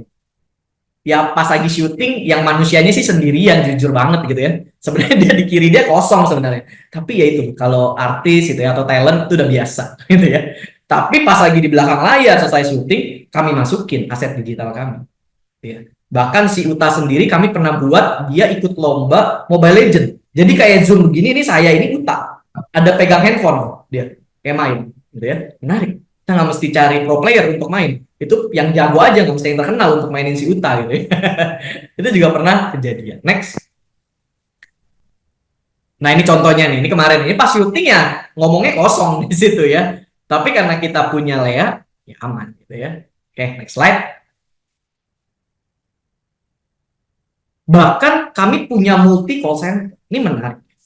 Kalau ngomong Blue sendiri, bank digital, saya dulu di bank konvensional. komposisi untuk orang yang bertugas di call center yang jawab sama sosial media, ini pun harus berubah. Komposisi orang yang jaga sosial media udah nggak boleh lebih dikit biasanya. Biasanya kalau konvensional yang call center tuh pasti yang lebih banyak. Ini sampai kita punya call center yang jawabin DM di Instagram, yang balesin WhatsApp, itu juga cukup banyak untuk menjawab kebutuhan customer. Karena terbiasa digital savvy itu ya nanya mungkin nggak telepon, karena bisa jadi mereka nggak punya pulsa, punyanya kuota gitu ya. Nah kalau punyanya kuota ya itu mesti pakai channel-channel internet. Iya. Nah, mungkin itu aja sebenarnya yang mau saya sharingkan terkait BCA Digital itu sendiri. Saya habis ini slide saya sudah selesai. Jadi Bapak Ibu, itu yang happen di dunia, di Indonesia lah ya. Bank Digital Marah, Bapak Ibu welcome untuk menikmati beragam benefit yang bisa Bapak Ibu nikmati dari digitalisasi. Kayak mama saya gitu ya, yang sekarang sudah tinggal duduk aja, PTO-nya datang. Ini juga perbankan digital, Bapak Ibu bisa easy untuk pakai di handphone. Dan welcome sekali Bapak Ibu kalau mau pakai BCA Digital sebagai perbankan digital pilihan Bapak Ibu. Terima kasih dari saya. Terima kasih Mas Andre, boleh kita berikan aplaus ya, semangat juga apresiasi. Jangan lupa juga follow Instagramnya @ko.andreanus ya. Thank you. Wah, bergizi banget ya materi hari ini ya, walaupun ada yang tadi kasih komentar kayaknya soft sellingnya BCA ya gitu ya. Kalau kita nggak transaksi, nggak ada jual beli, nggak jadi soft selling ya, hanya sekedar informasi aja ya. Nggak apa-apa. Bentar, tadi siapa yang tanya ya Bu? Oh, nggak ada nama ya. Mau tanya, akhirnya tertarik gak buka BCA Digital? Semoga tertarik. Iya. Nanti silahkan by Jamri ya, jangan di sini. Goalsnya saya sharing Bapak Ibu perbankan digital. Betul. Tapi karena ekspertis saya di BCA Digital, jadi tadi saya izin kasih case-case yang ada di BCA Digital. Ya. Betul, ya. Jadi sekali lagi terima kasih buat Mas Andre ya, dan juga terima kasih buat sobat kami yang kritis-kritis dan pidis-pidis ya. Kritis dan pidis ya. Oke, nggak apa-apa. Nah, untuk sesi sekarang ini kita akan masuk di sesi tanya jawab. Ya. Tapi saya cek dulu ya yang ada di live streaming Pemko Jogja. Oke, ada beberapa komentar masuk di sana dan juga sejumlah komentar juga atau pertanyaan masuk di live Zoom kita ya di ruangan ini. Oke, nggak apa-apa. Saya mulai dari yang mengirimkan pesan melalui ruangan Zoom terlebih dahulu ya, sobat kami ya. Saya mulai dari tadi yang menamakan diri Kecamatan Depok ya. Siapakah di situ? Ya, tadi sudah direspon. Kalau misalnya berhasil soft sellingnya bisa langsung hubungi Mas Andre, tapi kalau nggak tertarik juga nggak apa-apa. Ya, ini murni 100% untuk mengedukasi ya, atau menginformasi supaya kita makin tambah wawasan. Nggak ina-inu atau ae. Jadi kalau kita udah dapat informasi kan kita bisa jawab ya. Kemudian dari partisipan Kecamatan Depok juga tadi menanyakan, lantas apakah Blue BCA bisa untuk transaksi saat di luar negeri? Mas Andre, misalnya nih belanja di toko atau bayar MRT gitu? Oke. Silakan boleh direspon. Saya jawab general dulu ya Pak. Sebenarnya kalau kita ngomong perbankan itu ada yang namanya partner. Jadi sebenarnya secara nggak langsung selama bank digital apapun, bank apapun, kalau ada logo Visa atau Mastercard itu harusnya bisa transaksi di luar negeri. Nah, karena ini spesifik bertanya yang BCA Digital, kami kerjasamanya sama Mastercard. So, sudah bisa dipakai di luar negeri, bahkan kami ada yang PayWave. Jadi kalau misalnya di luar negeri itu ada yang infrastrukturnya sudah lebih canggih kali ya, regulate untuk kita bisa tapping di mana. So bisa sekali di luar negeri, yang penting dia ada PayWave-nya, dan karena Mastercard kami bisa dipakai di luar negeri. Mungkin itu kali ya jawabannya. Semoga menjawab Bapak. Ya, menjawab ya. Kok tahu Bapak? Iya, saya nggak tahu ini Bapak atau Ibu. Karena pakai nama Kecamatan Depok ya. Mungkin mewakili Duta Besar Kecamatan Depok ya. Lanjut dari partisipan bernama Slamet Yahya. Selamat sore Mas Slamet. Terima kasih ya sudah sabar menunggu dan menuliskan pertanyaan ke Mas Adi ya. Jadi silakan Mas Adi boleh minum dulu ya. Mas Adi, pertanyaan demikian. Bagaimana mengantisipasi resiko dengan uang kita sendiri agar kalau ada apa-apa tidak harus meminjam ke pihak lain, dan berapa proporsi penghasilan yang harus ditabung,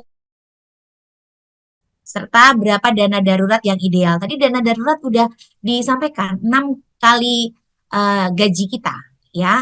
Oke, silakan Mas Adi, boleh ditanggapi nih. Ya, baik Mbak Mada dan Pak Slamet ya. Kalau ditanya berapa besarnya, tadi sudah kita ulas, yaitu 6 kali rata-rata pengeluaran bulanan kita. Ya, 6 kali berapa? Kayak misalnya pengeluaran kita kan ada yang mungkin kalau di Jogja itu masih bisa 5 juta. Oke, berarti 5 juta kali 6, 30.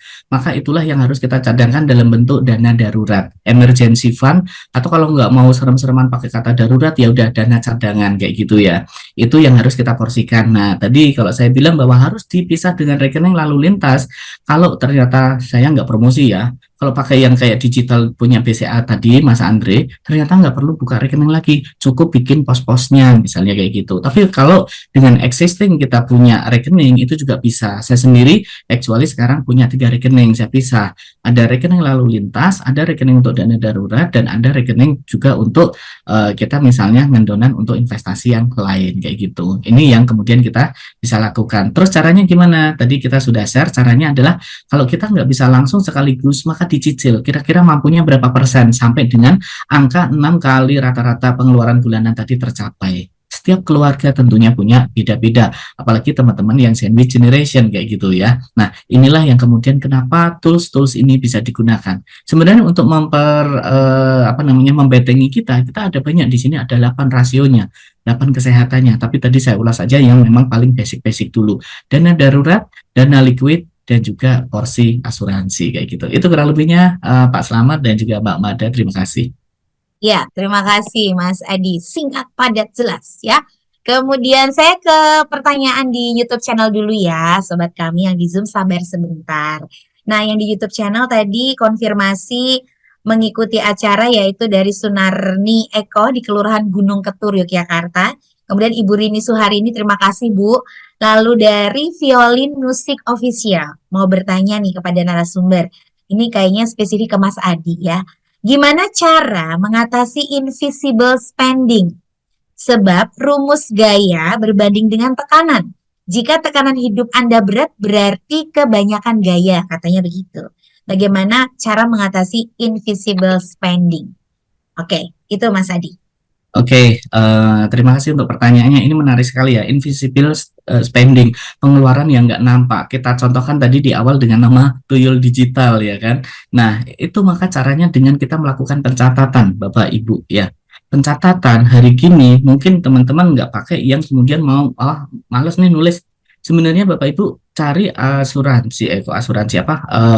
rekening bank, baik digital maupun tidak, tapi yang kemudian dia ada informasi mutasinya. Ya, dari mutasi itu kelihatan sebenarnya kita transaksi apa aja sih, tanggal berapa aja, bahkan yang per bulan itu ada. Tapi celakanya kalau kita ternyata transaksi dan juga kemudian kita punya lebih dari 1 rekening, gimana? Extra effort, kita harus bandingin dan kemudian kita rekonsiliasi. Makanya paling enak ya kemudian kita budgetin, kita khususkan untuk yang memang transaksi, jadikan 1 rekening supaya tertatanya lebih mudah kayak gitu. Ini bagaimana kita bisa mengelola dari invisible spend tadi. Kemudian cara nyegahnya, kalau yang udah kejadian kan ya sudah ya, tapi cara nyegahnya tadi kita bisa pakai sistem sisih, potong dulu baru kemudian untuk kita habiskan sebagai disposal ataupun pengeluaran bulanan harian bulanan. Dengan kemudian kita juga pakai konsepin yang namanya kebutuhan dulu utamain sebelum keinginan. Nah, dari situ yang kemudian kita juga ada remnya kayak gitu. Nah, dari sini harapannya kita terukur dan juga terencana apa saja yang harus kita keluarkan, perlu banget nggak sih, atau hanya nice to have, hanya senang buat, kalau bahasa Mbak Magda itu duen-duen aja, atau bener-bener ini yang harus aku butuhkan untuk kelangsungan hidup kayak gitu. Itu kurang lebihnya Mbak Magda. Terima kasih. Ya, terima kasih Mas Adi. Sambil saya mengingatkan juga ya untuk sobat kami, selain nanti ada 4 nama yang akan mendapatkan e-wallet dari kegiatan hari ini, nanti dari ke-4 nama itu akan terpilih 3. Tadi Mas Adi soalnya mengasihnya 3 kesempatan untuk free konsultasi gitu ya. Padahal pemenangnya e-wallet ada 4. Bisa nggak sih yang free jadi 4? Ya udah, boleh 4 ya, 4. Jadi, aman. Oke, alhamdulillah. Terima kasih Mas Adi. Ini untuk 4 nama nanti mendapatkan e-wallet sekaligus kesempatan konsultasi gratis bersama Mas Adi ya. 1 jam aja konsultasinya, lebih dari itu nggak jadi gratis deh ya. Nanti pasang deh kita argonya ya. Lanjut dari Bunda Hiban. Bunda Hiban, ini untuk Mas Adi. Mas Adi, investasi apa yang cocok untuk ASN dengan penghasilan pas-pasan? Iya, pas-pasan tuh puji syukur loh. Pas mau beli mobil ada duitnya. Pas mau bayar kuliah ada duitnya. Pas mau ya tapi ini mungkin maksudnya begini yang pas-pasan maksud saya ya. Nah, kemudian selama ini cuma berusaha menabung Mas Adi atau menyisihkan gaji setiap bulan tapi selalu terpakai dan akhirnya nggak terkumpul juga. Gimana? Investasi apa yang cocok untuk ASN? Ya. Oke, menarik ya. Pas-pasannya memang perlu di-redefine ulang ya, didefinisikan ulang. Pas-pasannya kayak yang Mbak Magda tadi, atau memang pas-pasan beneran. Pas mau beli apa, pusing ya. Pas mau beli apa, pusing kayak gitu kan. Nah, ini juga pas-pasan kayak gitu ya. Jadi, Ibu, kita bisa lihat ketika kita tadi, ataupun Mbak Magda sebenarnya udah menyampaikan, tidak masalah seseorang itu punya income berapa. Yang menjadi masalah adalah out expand kita. Bagaimana memaknai income yang kita dapat untuk berekspand secara wisely, secara bijak. Nah, terlepas ASN itu bersyukur sekali di saat yang misalnya para pencari nafkah yang bersifatnya apa namanya di swasta, mereka ngiri loh sama Bapak Ibu yang punya anuitas atau gaji setelah pensiun. Nah, itu yang nggak dimiliki, itu privilege ya kan, selalu bersyukur ya. Nah, kemudian kita juga perlu bikin yang namanya apa? Bikin satu rekening ataupun satu akun yang kemudian bisa secara digital ataupun secara konvensional tadi dikunci. Contohnya tadi Mbak Magda ternyata nginjak-injak ATM-nya biar nggak bisa ditarik-tarik. Nah, itu menarik. Kenapa? Kemudahan itu memberikan 2 mata pisau. Kalau kita nggak punya disiplin yang tinggi, kita nggak konsisten, akhirnya apa? Kilap, tapi mulu ya, kilap mulu kayak gitu kan.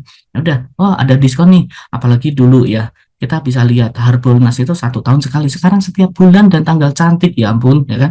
Makanya ketika kita berdoa, tambahkan juga hindari dari godaan Harbolnas yang terkutuk kayak gitu. Kecuali memang untuk kebutuhan kayak gitu kan. Nah, ini makanya bagaimana kemudian kita bisa saving.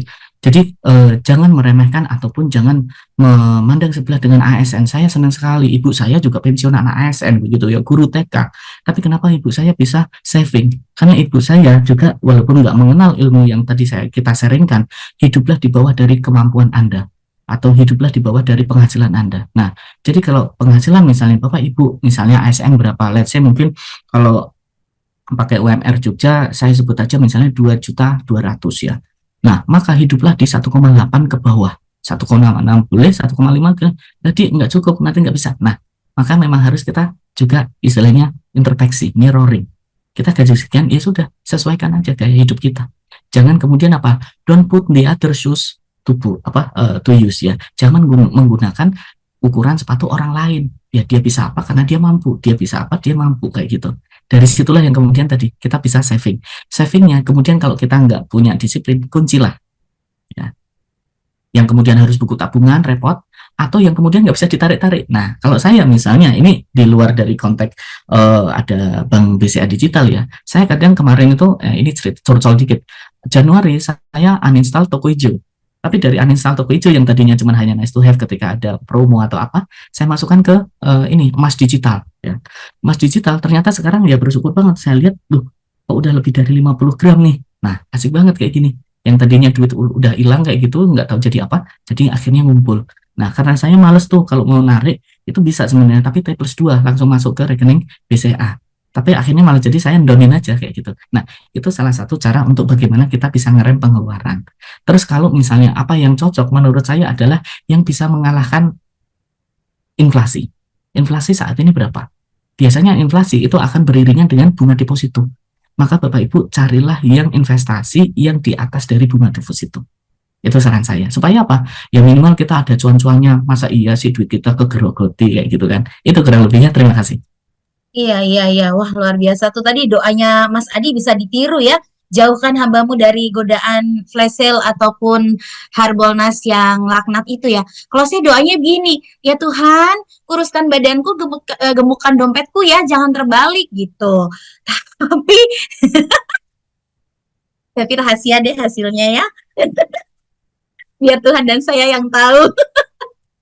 Oke, Ini pertanyaan menarik dari sahabat kita yang ada di YouTube channel Pemkot Jogja ya. Tadi ada Fitro Nur Hakim menyimak. Terima kasih. Dari Sandro Nesta. Nah, ini Sandro Nesta. Saya mau bertanya ya, gimana untuk mengatasi atau menahan pengeluaran berkedok self reward? Bagaimana? Atau apakah ada momen tertentu begitu yang kita diperbolehkan untuk memberikan self reward? Nah, ini Mas Adi nih ya. Oh, saya lagi. Oh ya ampun. Iya. Ya ampun, nanti kalau Mas Andre self rewardnya buka blue, aktivasi blue. Iya, Masukin ini ke menarik ya, ini, karena saya mulai kotak. Maret kemarin itu masuk ke komunitas Gen Z ya, di mana mereka itu nggak ada do and don'ts ya, adanya do and do ya, yang boleh dan boleh. Kalau kita kadang kayak misalnya yang mungkin milenial ke bawah, itu kan masih ada yang boleh, ada yang nggak kayak gitu ya. Nah, gimana caranya memanage self reward biar nggak boncos? Maka teman-teman buatlah anggaran bahwa self reward itu ada batasnya, bukan kemudian unlimited ya, kecuali saldo kita udah unlimited, duit kita nggak berseri, kita sudah sultan, bebas ya. Tapi sebelum itu maka kita buat anggaran berapa sesuai kemampuan. Contoh tadi, misalnya teman-teman punya gaji sekian, maka hitunglah maksimal 15% dari income teman-teman setahun. Kenapa saya nggak pakainya setahun bukan per bulan? Karena teman-teman kadang suka dapat gaji ke-13, 14, bonus, ataupun nanti misalnya tunjangan-tunjangan yang lain ya. Makanya saya akan sebutkan secara tahun. Karena kalau bulan kadang dapat, kadang enggak, kayak gitu kan. Nah, itu maka hitunglah 15%-nya boleh untuk hedon. Tapi jangan lebih ya. Karena kalau lebih, ya sudah, alamat. Berarti minimal gaji kita itu jadi 5 koma, tanggal 5 udah koma-koma, kayak gitu kan. Makanya kita juga harus berimbang ya. Kenapa? Keseimbangan ini penting. Contoh, kalau dompet tebal, ya dompet berat, itu biasanya pikiran ringan. Tapi kalau pikiran berat, biasanya karena dompetnya ringan. Kan kayak gitu ya. Nah, ini makanya kita juga perlu keseimbangan di situ tadi. Biar nggak boncos, tapi tetap bisa self love, self reward. Kenapa? Ada yang nggak bisa ngatur keuangan, terutama Gen Z, akhirnya dia menggunakan cara-cara berhutang. Itu dia makanya kenapa kita cek ternyata yang pakai pinjol ataupun pakai utang, Gen Z itu 63% lebih. Nah, ini kan jangan sampai di antara kita menjadi salah satunya. Begitu kurang lebih, terima kasih. Iya, baik. Terima kasih, Mas. Wah, tadi dompet tebal berkaitan dengan masalah. Tapi kalau dompet kita ada di bank dalam bentuk e-wallet atau dalam bentuk tabungan digital, nah itu kan dompetnya selalu kosong ya. Oke, tapi itu hal yang lain. Ya, pertanyaan ini untuk Mas Andre. Nah, akhirnya Mas Andre, giliranmu menjawab ya. Ini dari partisipan bernama Slamet Yahya. Bagaimana bank digital dalam hal ini BCA dalam memastikan bahwa nasabah yang tidak begitu pandai dalam menggunakan teknologi atau tidak memiliki akses internet yang stabil tetap bisa mengakses layanan dari bank digital. Nah, ini mengantisipasi untuk mereka-mereka yang masih gaptek mungkin ya Mas. Gimana caranya? Thank you buat pertanyaannya Pak Slamet. Nah, ini menarik nih. Ini pertanyaan saya mungkin tadi dulu ya. Apakah orang yang dimaksud ini digital savvy atau enggak?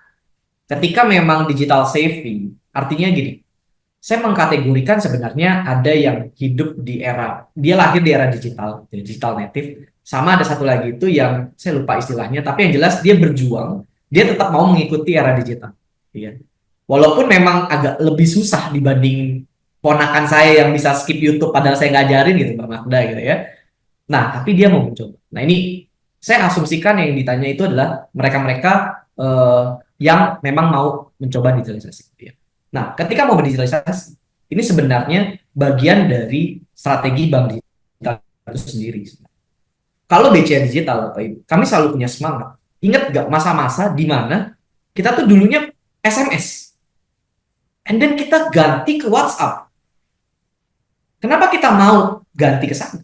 Karena WhatsApp itu memberikan bentuknya atau gaya yang kita SMS itu sama. Tapi memang ada beberapa yang digitalisasi yang menciptakan kecepatan dan kemurahan efisiensi yang terjadi.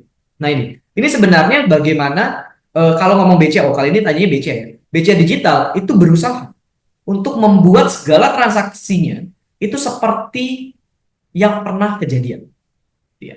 Kalau Bapak Ibu tahu, sebenarnya ini kalau boleh berkomen sedikit ya ke beberapa bank digital lain, suka atau e-wallet lain lah ya, saya nggak sebut mereknya, tapi yang jelas mereka tuh suka bilang transfer, misalnya transfer, itu kalimatnya dirubah, gitu ya. Entahlah, kalimatnya bukan transfer pokoknya. Nah, kalau BCA Digital tidak ambil, nggak mau keren-kerenan, mereka tuh ambil keren-kerenan di sana. kalimat transfer ini dirubah yang lebih kekinian. Kalau kami memastikan bahkan ini dipakai sampai nenek-nenek yang digital savvy pun bisa. Artinya kayak sebuah penamaan itu jadi concern kami. Gitu ya. Jadi bagaimana kita bisa diterima juga yang tidak pandai tapi mau berusaha ikutin era digital. BCA Digital berusaha menciptakan UI UX atau gampangnya itu desain dari aplikasinya sesimpel mungkin dan menggunakan bahasa sehari-hari yang bank konvensional pakai. Gitu ya. Nah, kalau ngomong internet, ini menarik nih Pak Ibu. Memang mau nggak mau kelemahan dari bank digital itu butuh internet. Gitu ya.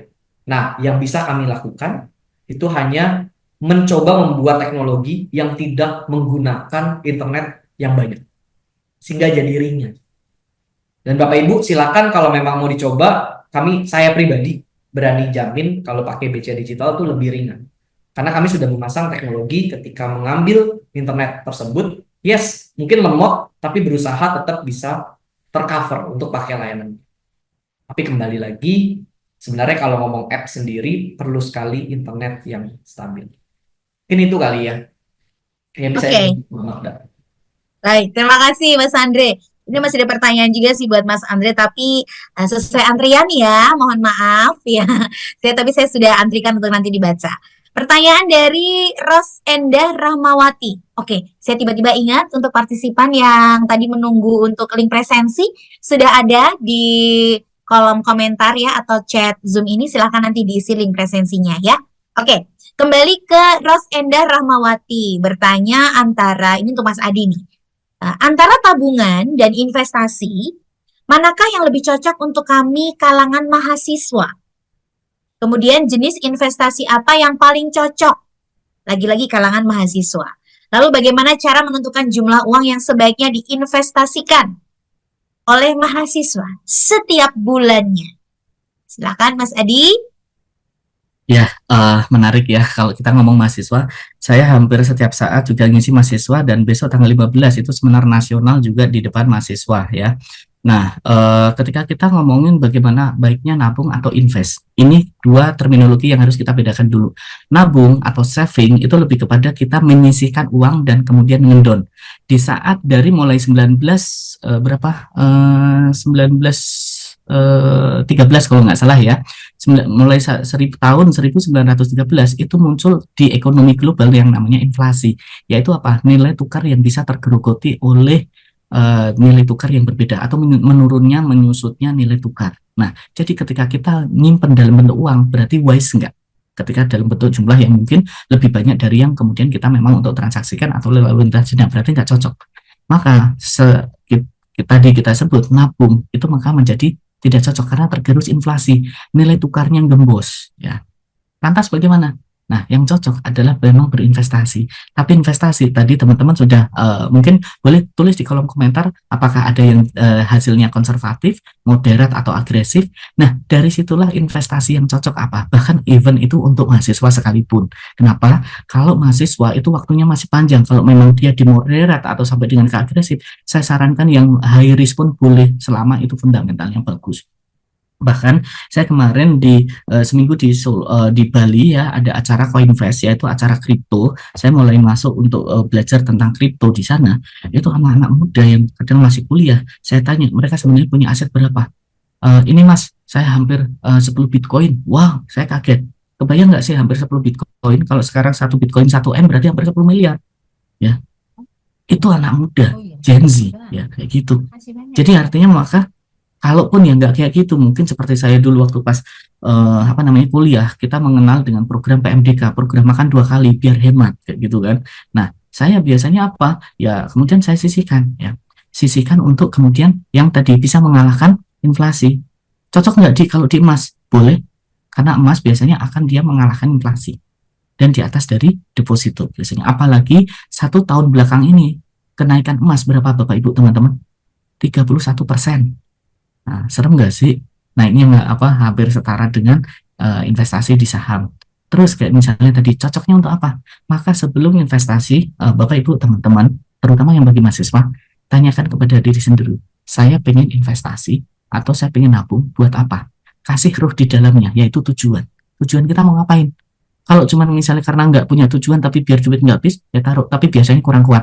Makanya tadi ada pertanyaan, aku sering kilap, tapi ujung-ujungnya akhirnya duitnya habis walaupun ditabung. Nah, itu karena tujuannya kita belum terlalu gigih, belum terlalu setia dengan kita punya tujuan kayak gitu kan. Maka taruhlah tujuan di setiap investasi ataupun saving kita. Terus di mana? Saya sarankan yang aman-aman dulu. Sekarang misalnya cari pakai platform apapun, mungkin termasuk nanti kalau bisa di-sharing sama Mas Andre, yaitu kayak misalnya kita beli reksadana yang boleh dari mulai 10.000 itu bisa emas mulai dari berapa 5.000 itu bisa ya. Nah tapi karena platformnya itu under OJK ataupun under Bapepti itu udah aman. Nanti untuk misalnya detailnya boleh nanti tulis di DM sosmed aku, nanti aku sharing apa aja yang nanti bisa dipilih kayak gitu ya. Itu kurang lebihnya, terima kasih. Oke. Ya, terima kasih banyak Mas Adi ya. Pertanyaan selanjutnya ini untuk Mas Andre nih ya. Ini antara mencari informasi tapi juga ada unsur bukan komplain lah ya, menyampaikan unek-unek lah gitu istilahnya ya. Dari Bunda Hiban, Mas Andre, saya tuh udah punya rekening BCA loh. Saldonya selalu terpotong biaya admin yang lumayan gede. Nah, bagaimana dengan Blue? Apakah ada potongan admin bulanan? Dan apa keunggulan yang berbeda dengan produk digital bank yang lain? Ya, boleh diulas lagi deh Mas. Tapi soal potongan admin tadi seperti apa? Silakan.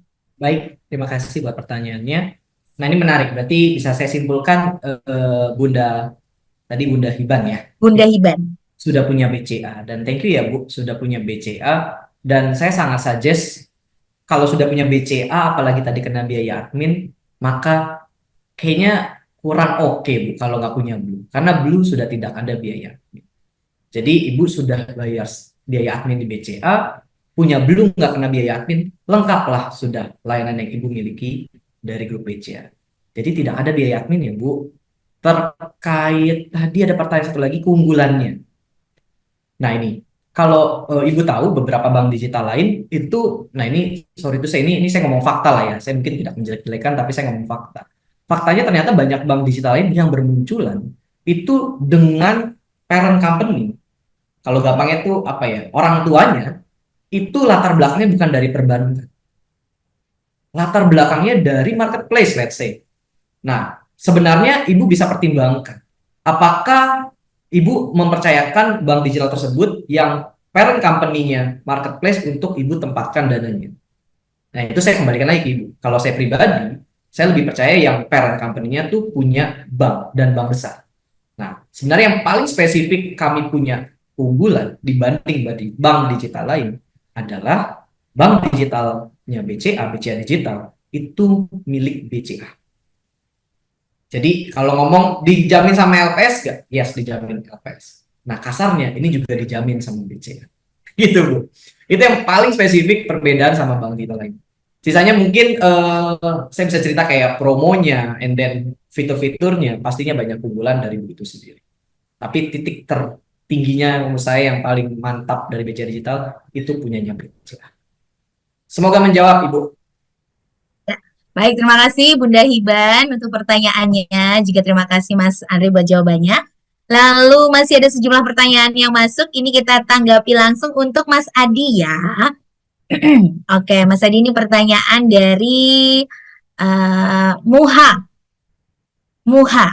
bertanya bagaimana cara memprioritaskan dana darurat ketika memiliki tujuan keuangan lainnya seperti investasi, membeli rumah, dan pendidikan anak. Ya, demikian Mas Adi. Oke, memprioritaskan dana darurat. Sama aja kayak misalnya kita ditanya, aku tiba-tiba dapat rezeki nomplok, tapi saat ini aku punya utang. Baiknya aku investin dulu atau aku nutup utang dulu ya. Nah, ini kan yang sama-sama kadang menggelitik ya. Kalau aku investin dulu nanti cuan, utangnya ketutup, aku dapat duit lebih. Ya kalau cuan. Kalau tidak, malah nggak bisa buat nutup utang kayak gitu kan. Maka kita pakai pendekatan yang high prudence. High prudency ini atau kita sebut sebagai kehati-hatian tingkat tinggi. Jadi kalau misalnya Bapak Ibu teman-teman misalnya punya tujuan tadi, maka buatlah yang namanya skala prioritas. Skala prioritas itu kita bagi menjadi dua, yaitu penting dan mendesak. Maka Bapak Ibu tadi misalnya ada mungkin selain dana darurat, ada bangun rumah, misalnya bayar sekolah anak dan sebagainya. Buat poin-poinnya, mana yang paling ditulis dulu, kemudian kasih nomor. dari nomor itulah yang kemudian walaupun nulisnya acak, nanti nomor mana yang paling penting dulu, itu maka kita urutkan. Misalnya penting mendesak dengan penting tidak mendesak, berarti kita akan pilih yang penting mendesak. Tapi kalau penting tidak mendesak dengan tidak penting mendesak, pilih yang mana? Maka tidak penting yang mendesak. Kayak gitu ya. Jadi dari sinilah yang kemudian nanti kita bisa ketemu mana prioritas. Karena bahasa mudahnya gini, kalau sampai hal itu terjadi, mana yang memberikan risiko paling gede? Itu pakai ukurannya. Supaya kita bisa mengantisipasi risiko-risiko yang lebih kecil. Ya. Jadi karena gini, ya tadi memang benar Mbak Magda bilang, hal paling sulit di dalam perencanaan keuangan adalah ketika kebutuhannya ada-ada saja dan ini nggak pernah ada. Ya. Nah, lantas bagaimana? Maka disitulah kita belajar tentang prioritas, priority skill, skala prioritas. Bagaimana kita mengukurnya? Ya, mengukurnya tadi, teman-teman tulis aja dulu, 5, 10 atau apa, baru yang kemudian nanti, yang paling penting di antara yang penting mana? Paling penting di antara yang penting, paling mendesak di antara yang mendesak mana? Itu yang kemudian nanti baru kita tentukan. Ini bobotnya penting semua, harus pilih salah satu dengan resiko dan konsekuensi yang sudah kita ukur masing-masingnya. Ya, karena memang hidup itu pilihan. Kalau nggak milih nggak hidup kayak gitu ya. Makanya kayak tadi Mbak Magda bilang ya, kalau nggak gaya nggak bisa hidup. Kebalik, kalau kebanyakan gaya malah nggak bisa hidup kayak gitu kan. Nah, ini makanya yang kemudian hidup itu perlu pilihan. Kalau susah milih, tanya Mbak Magda kayak gitu. Terima kasih. Ya, kalau cuma milih mah gampang ya. Apalagi nggak ada konsekuensinya. Tinggal milihin pilihan orang maksudnya gitu kan. Orang lain yang nanggung. Oke, ini masih menyisakan 2 pertanyaan ya. Satu untuk Mas Andre, satu buat Mas Adi nih ya. Jadi pas banget nih waktunya. Terima kasih ya, sobat kami ngerti deh ya. 2 pertanyaan yang tersisa. Ini dari Mbak Sari Susanti. Ya, Mbak Sari Susanti bertanya untuk Mas Andre. Gimana Bank Digital memastikan keamanan nasabahnya? Dilihat saat ini banyak kejadian kejahatan pada bank-bank digital. Silakan Mas Andre. Oke, kalau ngomong bank, ini topik yang sangat menarik ya, keamanan ya. Thank you, Mbak Sari, Bu Sari untuk pertanyaannya. Nah, ini mungkin saya sharing dulu. Kalau ngomong keamanan, sebenarnya ada 3 hal yang bisa saya sampaikan. Yang pertama, kalau kita ngomong keamanan, itu pertama adalah jaringan yang kita pakai. Jaringan yang kita pakai, internet yang kita pakai, wifi yang kita pakai, dan sebagainya. Hati-hati, Bapak Ibu. Pakai wifi itu jangan, sebenarnya saya pribadi jarang sekali mempercayakan wifi umum untuk saya pakai transaksi digital. Banyak sekali hal-hal yang bisa dilakukan sama kejahatan digital, hackers gitu ya. Gampangnya, sederhananya, ketika Bapak Ibu pakai wifi umum, itu sebenarnya itu kayak dipasangin apa sih, kalau sesuatu yang Bapak Ibu terdeteksi aktivitasnya itu apa, pelacak di handphone Bapak Ibu. Jadi Bapak Ibu klik di bagian mana, pencet di mana, itu ketahuan. Kalau itu wifi umum dan disalahgunakan wifi. Yang lebih aman sebenarnya itu pakai jaringan ponsel, mobile data. Karena mobile data sendiri itu sudah luar biasa bikin barikade keamanan. Ya. Itu satu. Jadi keamanan pertama kalau kita transaksi digital itu dari koneksinya dulu. Dan ini sebenarnya tinggal Bapak Ibu tadi, jangan sering pakai wifi umum buat transaksi keuangan. Yang kedua, kalau saya bicara mobile data itu jauh lebih aman. Karena dia sudah punya banyak barikade keamanan. Itu yang pertama. Yang kedua, ini bagaimana Bapak Ibu pilih banknya itu sendiri. Kembali lagi, pada umumnya bank itu punya invest sangat banyak untuk keamanan. Saya ulang, bank itu pada umumnya menginvestasikan dananya dengan banyak untuk keamanan bank itu sendiri. Jadi sebenarnya bank ini jauh lebih aman lagi dibanding tadi mobile data. Jadi pilihlah bank yang menurut Bapak Ibu bisa dipercaya. Cari yang track record-nya panjang, yang gak pernah mengalami kesalahan tersebut. Artinya barikade dia itu sudah proven. Mungkin saya dengan bangga bilang BCA salah satunya. Ya. Itu yang kedua, pilih bank yang Bapak Ibu merasa. Yang ketiga, nah ini tempat barikade yang paling sering kebobolan. Itu kita sendiri. Sebagai user, sebagai nasabah. Kenapa Bapak Ibu? Sering saya kasih analogi adalah kalau Bapak Ibu kasih kunci rumah Bapak Ibu ke penjahat, ya, jangan salahin satpam yang jaga Bapak Ibu. Karena kalau Bapak Ibu secara baik sengaja maupun tidak sengaja kasih PIN bank Bapak Ibu, Ya, mau bagaimana lagi Bapak Ibu? Bank sudah membuat barikade untuk yang bisa masuk yang punya kuncinya. Internet juga, provider juga. Tapi kalau Bapak Ibu kasih kunci ke penjahat, ya susah juga. Penjahat tersebut bisa masuk. Berarti kata kuncinya Bapak Ibu. Bapak Ibu cukup kalau pakai mobile data harusnya sudah aman. Bank Bapak Ibu udah pilih yang bagus, sudah aman. Yang mesti Bapak Ibu jaga itu dari diri sendiri sebenarnya. Ketika Bapak Ibu jangan pernah memberikan OTP kepada siapapun. Jangan, mungkin yang marak ya, kalau BCA tuh punya satu slogan, don't know casino. Don't know casino. Kalau Bapak Ibu nggak kenal sama siapa ini yang chat Bapak Ibu, kok kasih PDF lah, kasih apapun, ya jangan diklik. Don't know casino. Ini tagline-nya, don't know casino Indro sebenarnya. Pak Indro tuh yang kasih tahu, don't know casino by Indro gitu ya. Kalau BCA tuh tagline-nya seperti itu. Kalau Bapak Ibu nggak kenal, jangan kasih. Itu secara umum keamanan perbankan sendiri. Tapi kalau BCA digital, itu kasih beberapa layer juga. Bapak Ibu nanti ada yang namanya OTP pasti, kode transaksi pasti, PIN pasti. Yang menarik, kami udah pakai teknologi FA, Face Recognition. Jadi let's say Bapak Ibu handphonenya amit-amit hilang atau ganti handphone, download lagi kan aplikasi Blue-nya. Nah, itu salah satu yang diminta sama aplikasi Blue adalah kasih lihat muka Bapak Ibu, tengok kanan, tengok kiri, buka tutup mulut. Sebenarnya itu memastikan bahwa yang pakai aplikasi Bapak Ibu adalah Bapak Ibu sendiri. Kalau orang jahat mukanya beda, ya nggak masuk. Nah, itu salah satu yang mungkin bank digital lain belum punya, tapi BCA Digital. Ini tuh jawaban dari saya. Sorry agak panjang nih Mbak Magda, tapi ini penting sih kalau terkait keamanan. Iya, iya, oke. Iya, penting. Apalagi yang belakang, yang paling akhir tadi ya, harus menunjukkan wajah samping kanan samping kiri. Ya, jadi kita harus menjaga wajah kita. Bener, kadang kan suka yang pagi Jenny, malam Joko. Nah, itu loh kadang suka terus hati-hati ya, sekarang suka begitu. Kalau siang Adi ya, kalau malam tidak.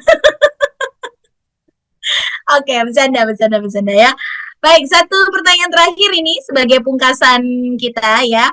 Mas Adi, ini pertanyaan buat jenengan ya. Dari Stefani. Pertanyaannya ada dua. Yang pertama, bagaimana cara bijak menggunakan kartu kredit supaya tidak memberatkan? Lalu yang kedua, saya sering sekali mendapatkan telepon dari sebuah bank terkait KTA. Kredit tanpa anggunan barangkali maksudnya ya. Dan sudah saya tolak, namun masih terus menghubungi. Sedangkan saya bukan nasabah bank tersebut. Apakah ada cara menghentikan telepon tersebut? Iya, silakan Mas Adi. Ya, pertanyaan menarik ya dari Kak Stefani nih. Saya izin share ya. Saya dulu sebelum jadi perencana keuangan itu sebenarnya sebagai seorang pendosa keuangan ya, financial sinner ya. Salah satu dosa-dosa keuangan saya adalah saya punya 17 kartu kredit ya. Dan 3 diantaranya mentok limit maksimal. Jadi makanya kalau ditanya kartu kredit, saya udah ngerasain semuanya kayak gitu ya. Jadi kenapa saya jadi perencana keuangan? Bukan karena saya sudah berkebebasan, tapi karena saya melalui setelah sebagai pendosa keuangan ya, financial sinner, kemudian perobatan keuangan, sekarang baru kemudian kebangkitan keuangan. Jadi bagaimana cara kita misalnya keluar dari jebakan hutang atau kartu kredit? Bagaimana menggunakan yang bijak? Maka bisa kita lihat, yaitu kartu kredit. Jangan artikan, jangan masukkan dalam psikologis kita itu seperti halnya kartu debit. Jangan, itu kartu utang kayak gitu ya.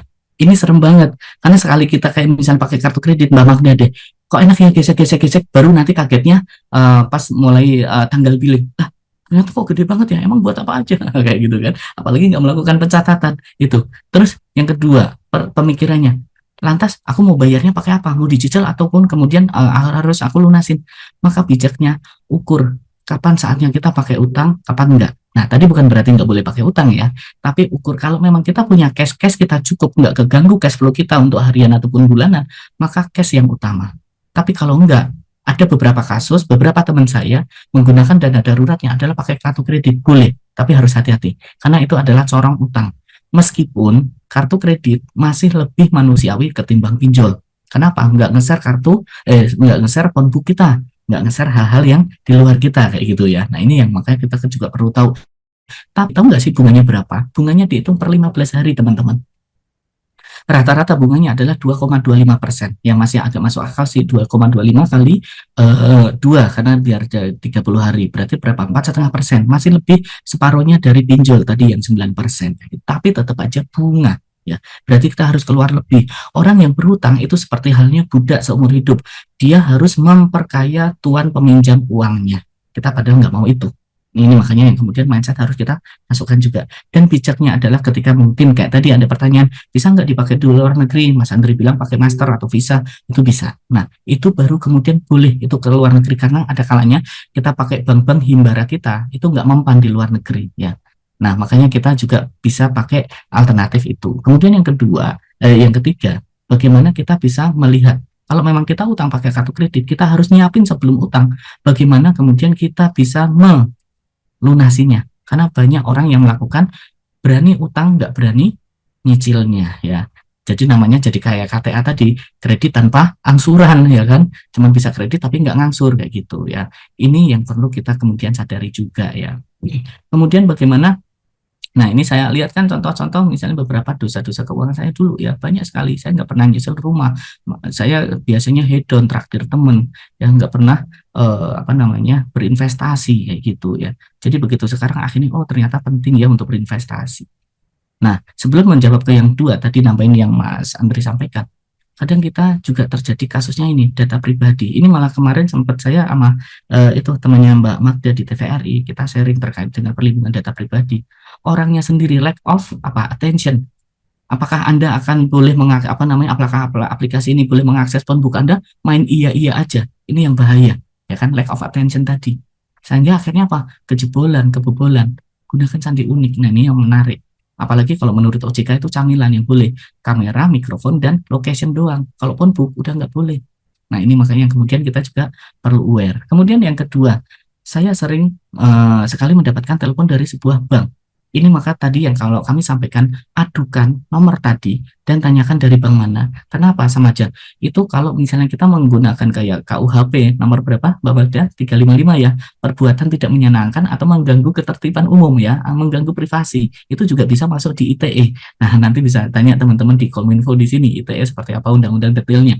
Itu yang kemudian nanti bisa dilaporkan lewat Kominfo, bisa lewat OJK juga bisa. Ada beberapa aduan dengan kalau dulu namanya Satgas Waspada Investasi, sekarang menjadi Satgas Pasti ya. Nah, itu yang kemudian kita bisa adukan sana. Terus pakai nomor yang tadi juga bisa 081 157 157 157. Atau teman-teman kalau punya aplikasi tertentu ataupun punya HP Android maupun iPhone, iOS ya, itu bisa diblokir sepihak. Saya hampir tiap hari ketemu dengan kasus kayak gitu, ditulisnya di sini dugaan spam. Saya nggak pakai Truecaller ya, tapi dari HP ini kayaknya dikasih bawaan. Jadi ada tulisan dugaan penipuan, kemudian dugaan spam dan seterusnya. Nah, itu biasanya kemudian saya langsung blok dan saya nggak buka seperti yang Mas Andri tadi sebutkan ya, dono kasino by intro kayak gitu ya. Nah, ini yang kemudian perlu kita juga ketahui. Dan teman-teman Bapak Ibu, kalau ada pertanyaan lebih lanjut karena udah mau habis ya, nanti boleh ke sosmed saya. Dan izin ini Mbak Magda, terakhir saya pengen nyapa teman saya dan juga guru saya di sini. Ada Mbak Widya ini yang beliau luar biasa sekali ya. Ternyata ngikutin diam-diam begitu. Selamat sore Mbak Widya, terima kasih sudah mengikuti dan waktu saya kembalikan ke Mbak Magda. Terima kasih. Terima kasih Mas Adi, luar biasa. Boleh kita berikan tepuk tangan untuk kedua narasumber kita, sobat kami. Tepuk tangannya virtual juga boleh ya, pakai reaction. Oke, dan juga terima kasih buat seluruh sobat kami yang sudah mengikuti dari awal tadi sampai hampir selesai ini di media Zoom maupun di YouTube channel live streaming di Pemkot Jogja. Terima kasih banyak ya. Tidak ada yang bisa saya simpulkan karena semuanya kesimpulan ya. Penting banget, nanti kalau saya simpulkan cuma secubit, nggak mewakili semua hal yang penting yang sudah disampaikan Mas Adi dan Mas Andre ya. Doa kami sehat selalu buat Mas Andre, Mas Adi ya. Kita ketemu kembali di lain kesempatan dengan topik-topik yang menambah wawasan dan memperluas pengetahuannya Mas ya. Sukses selalu. Amin. Oke, tiba saatnya nih saya akan mengumumkan 4 nama yang beruntung. Ya, yang tadi sudah bertanya, sudah curhat ya, dan sudah dijawab juga pertanyaan dan juga curhatannya oleh Mas Adi dan Mas Andre ya. Dan keempat-empatnya nanti mendapatkan free konsultasi bersama Mas Adi. Nanti untuk komunikasi lebih lanjut bisa menghubungi nomor kontak admin Sobat Kami ya. 4 nama yaitu yang pertama, selamat untuk Muha. Yang kedua, selamat untuk Bunda Hiban. Yang ketiga, Ros Endah. Dan keempat, Sandro Nesta. Saya ulang ya. Muha, Bunda Hiban, Ros Endah, dan Sandro Nesta. Silahkan keempat nama tersebut bisa konfirmasi ke nomor admin Sobat Kami di 0821 3545 2002 0821 3545 2002 untuk bisa memperlancar pengiriman hadiah atau e-walletnya dan janjian untuk bisa komunikasi dengan Mas Adi lebih lanjut untuk konsultasi ya. Oke, sebelum kita berpisah, saya berikan kesempatan kepada Mbak Dewi dari tim Kominfo Sandi. Barangkali ada pengumuman yang akan disampaikan, silakan. Oke, aman ya Mbak Dewi ya? Oke deh, Aman Mbak Mahda. baiklah. Silakan ditutup. Aman ya Mbak Retno? Oke, alhamdulillah. Baiklah, dengan demikian tuntas sudah kebersamaan kita hari ini. Mudah-mudahan kita bisa bertemu kembali dalam waktu dekat dengan berbagai topik yang menarik yang sengaja dipilih dan dipersiapkan dengan sangat istimewa oleh tim Dinas Komunikasi Informatika Persandian Kota Yogyakarta. Ya, terima kasih buat semuanya. Selamat melanjutkan aktivitas. Sehat selalu, lancar rezekinya. Wassalamualaikum warahmatullahi wabarakatuh. Waalaikumsalam. Sampai jumpa.